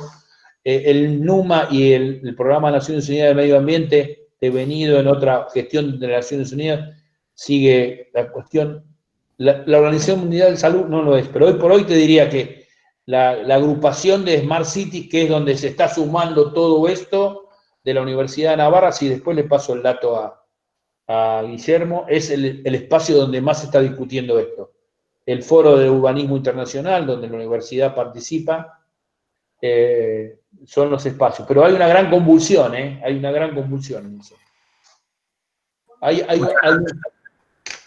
algunos más chat ahí que no se los hicieron algunas preguntas. Melissa está con todas las pilas, Facundo pregunta, ¿cómo pensar la forma de proyectar los espacios privados sin repensar los espacios comunitarios y el urbanismo?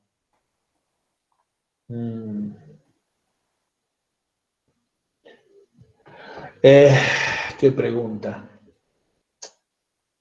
Me parece que no se va a poder. Me parece que no se va a poder. Ustedes este fin de semana hablaron del espacio de los chicos. Mandaron un libro muy interesante que estuve viendo. Sigan mandando esa documentación que yo me prendo. Estoy ahí como colado. Me parece que va a ser difícil. Hay una repotenciación del espacio público, pero hay una resignificación del espacio, una potenciación del espacio privado, pero una resignificación del público. El público no es, por ahora, no es el ágora ateniense, donde todos nos juntábamos a debatir, sino es un espacio donde uno se reconecta con la naturaleza, pero todavía desde la lógica individual. Me parece que Facundo tiene que ver con el último layer que construyamos. Hoy, esta semana somos psicólogos, la semana que viene seremos urbanistas. Ojalá. Dice Melissa, tengo entendido que este año se van a hacer, cuando se pueda, la actualización del Plan Urbano Ambiental de la Cava. Sí. Hablé con Guillermo Tella, que está en el Consejo Estratégico y el Consejo del Plan Urbano, y van a trabajar por ahora a distancia para la actualización del plan urbano. Y van a pedir modificaciones del plan, del código de edificación, que es el que determina la espacialidad. Farnos Arrar dice, ¿cómo pensar maneras de ocupar menos espacio, especialmente en lugares que no tienen mucho espacio para construir nuevos edificios y no tener que hacer tantas demoliciones? Pienso en situaciones donde una estructura solo toque un punto principal y que flotan. Míralo con tu docente de diseño. Yo lo que creo es que la resignificación de los edificios existentes es un interesante camino. Me parece que la refacción y la remodelación en términos ambientales siempre es mejor. Guillermo sabe que la facultad y en persona yo participamos en el proceso de reformulación del Ministerio de Ciencia y Tecnología, que eran unas viejas bodegas de vino abandonadas. Guillermo, vos te acordás muy bien porque sos protagonista de eso. Uno de los grandes aspectos ambientales de ese edificio, entre otras cuestiones tecnológicas, era que recuperaba un edificio de 20.000 metros cuadrados y no lo tiraba abajo y lo hacía de vuelta. ¿Está? Entonces, eso sí que es un camino seguro a desarrollar. Y retomo algo que había dicho Juan Manuel en cuanto a las cuestiones ambientales de las viviendas unifamiliares, que es una advertencia. No recaer demasiado en la tecnología. El medio ambiente no se resuelve exclusivamente con una celda fotovoltaica y un calefón solar. ¿Está? Es en última instancia si no lo pude resolver antes. Bueno, no hay más preguntas, ¿eh? Hay una más. Ahí apareció. Tengo que aprender el Meet, ¿eh? Me gusta más que el Zoom, ¿eh? ¿Tuviste la oportunidad de construir con LED? ¿Cambia mucho la forma de dirigir la obra? Sí, estoy dirigiendo una obra LED. No mucho, no cambia mucho la forma de dirigir la obra. A ver, no me cambia a mí, que estoy acostumbrado, porque yo hace 10 años que hago esto, de más o menos poner una impronta ambiental a las obras. En el ministerio lo desarrollamos al máximo el tema, pero la verdad es que no cambia mucho. A un profesional en el modelo 1 de escenario, es posible que le cambie algunas cuestiones, porque sobre todo lo que hace es poner rutinas, establece controles, rutinas y cuestiones que es más trabajo, no menos trabajo. Nada de lo que estamos planteando acá es menos trabajo para la arquitectura. Es más trabajo o un trabajo distinto que lo estamos haciendo.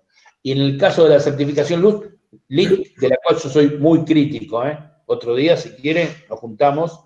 Yo creo que hay que construir una certificación NACAM POP o latinoamericana y no una LEED, que es tecnología americana. Pero no es un proceso que alguien esté acostumbrado, dificultoso. Si alguien no está acostumbrado o no tiene vocación, no hay problema.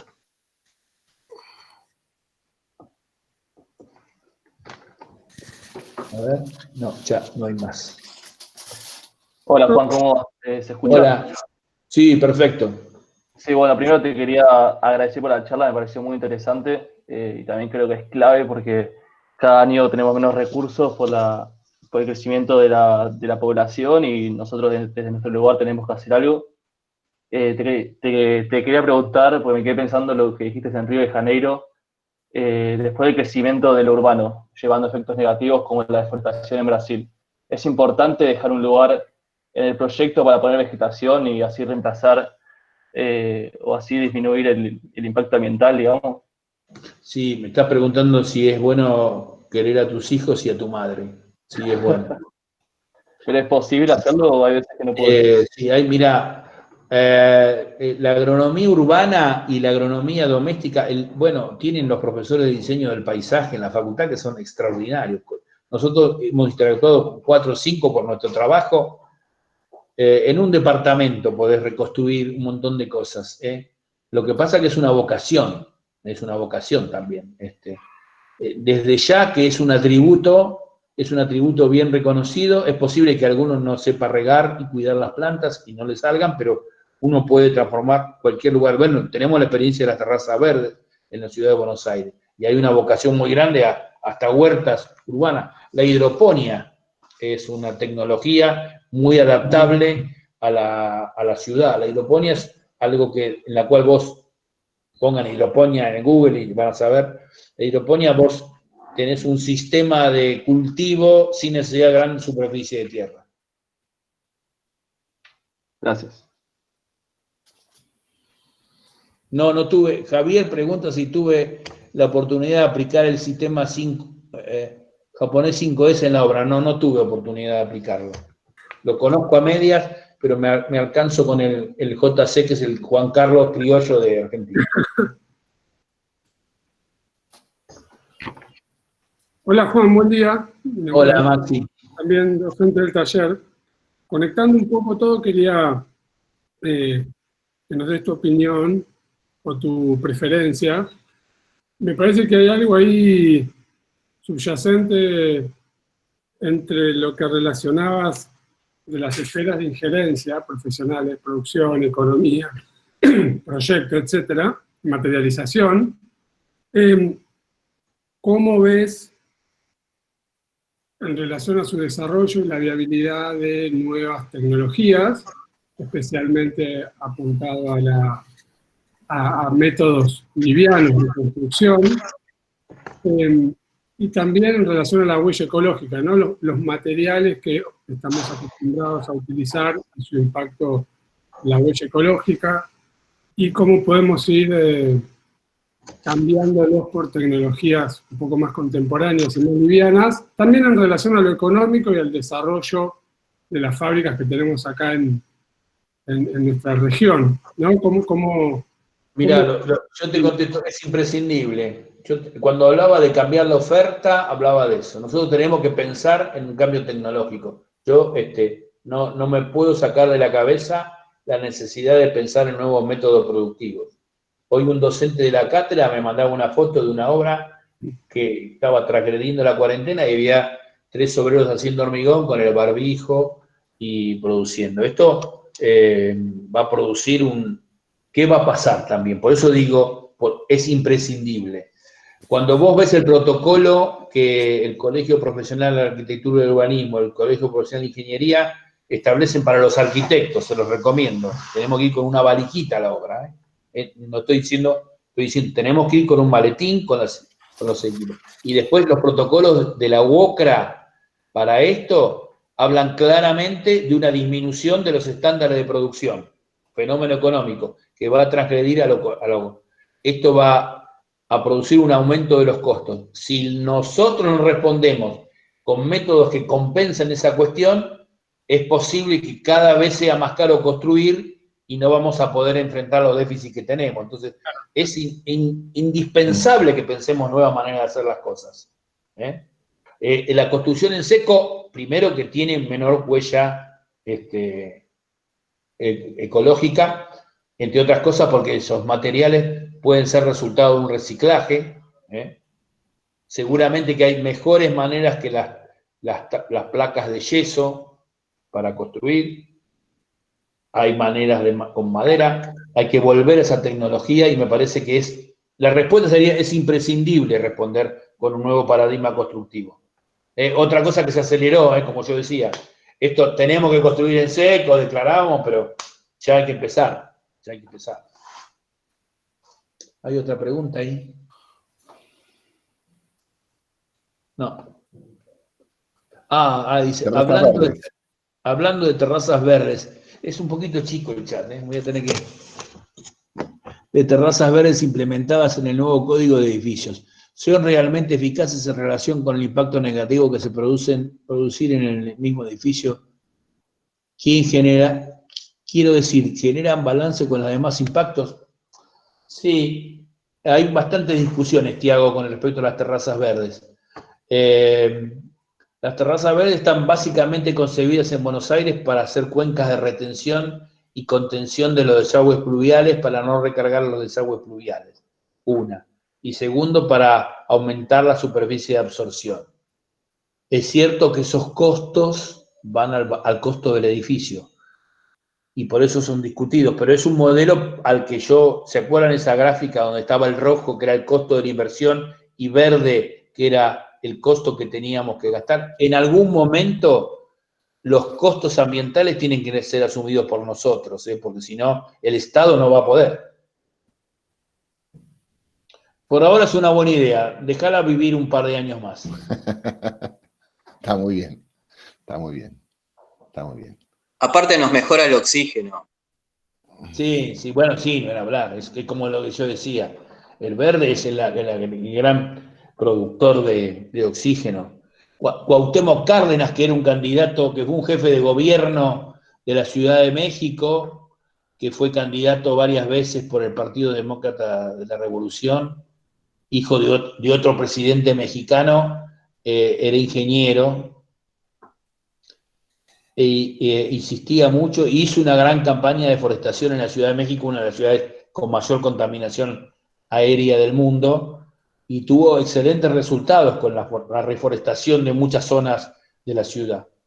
Es uno de los grandes caminos. Buenos Aires es una ciudad de muy buena calidad ambiental, igual, aunque nos quejemos, sacando algunos bolsones, es una ciudad muy sustentable, porque tiene mucha forestación, entre otras cosas. El problema del agua, en Buenos Aires el problema son los desagües y el agua. Ese es el gran problema. Bueno. La verdad que divino, está para seguir.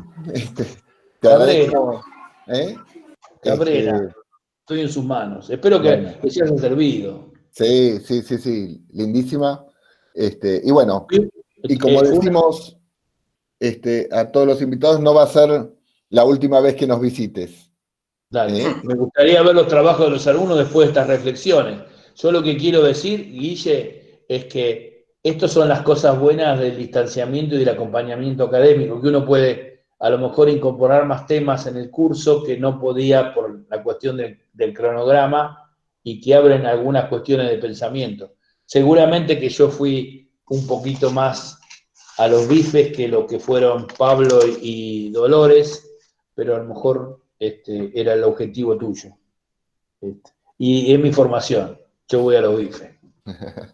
Bueno, realmente muchas gracias por compartir el rato con nosotros y bueno, y espero que todos la hayan disfrutado. Bueno, muchísimas gracias. Muchas gracias. Un abrazo grande y les agradezco a ustedes. Ahora tengo que saber cómo hago para salir, pero ya voy a hacer. Muchas gracias. Gracias. Gracias, muy amable, chicos, muy amable. Bueno. Y mucha suerte. Bueno, muchas gracias. Muchas gracias.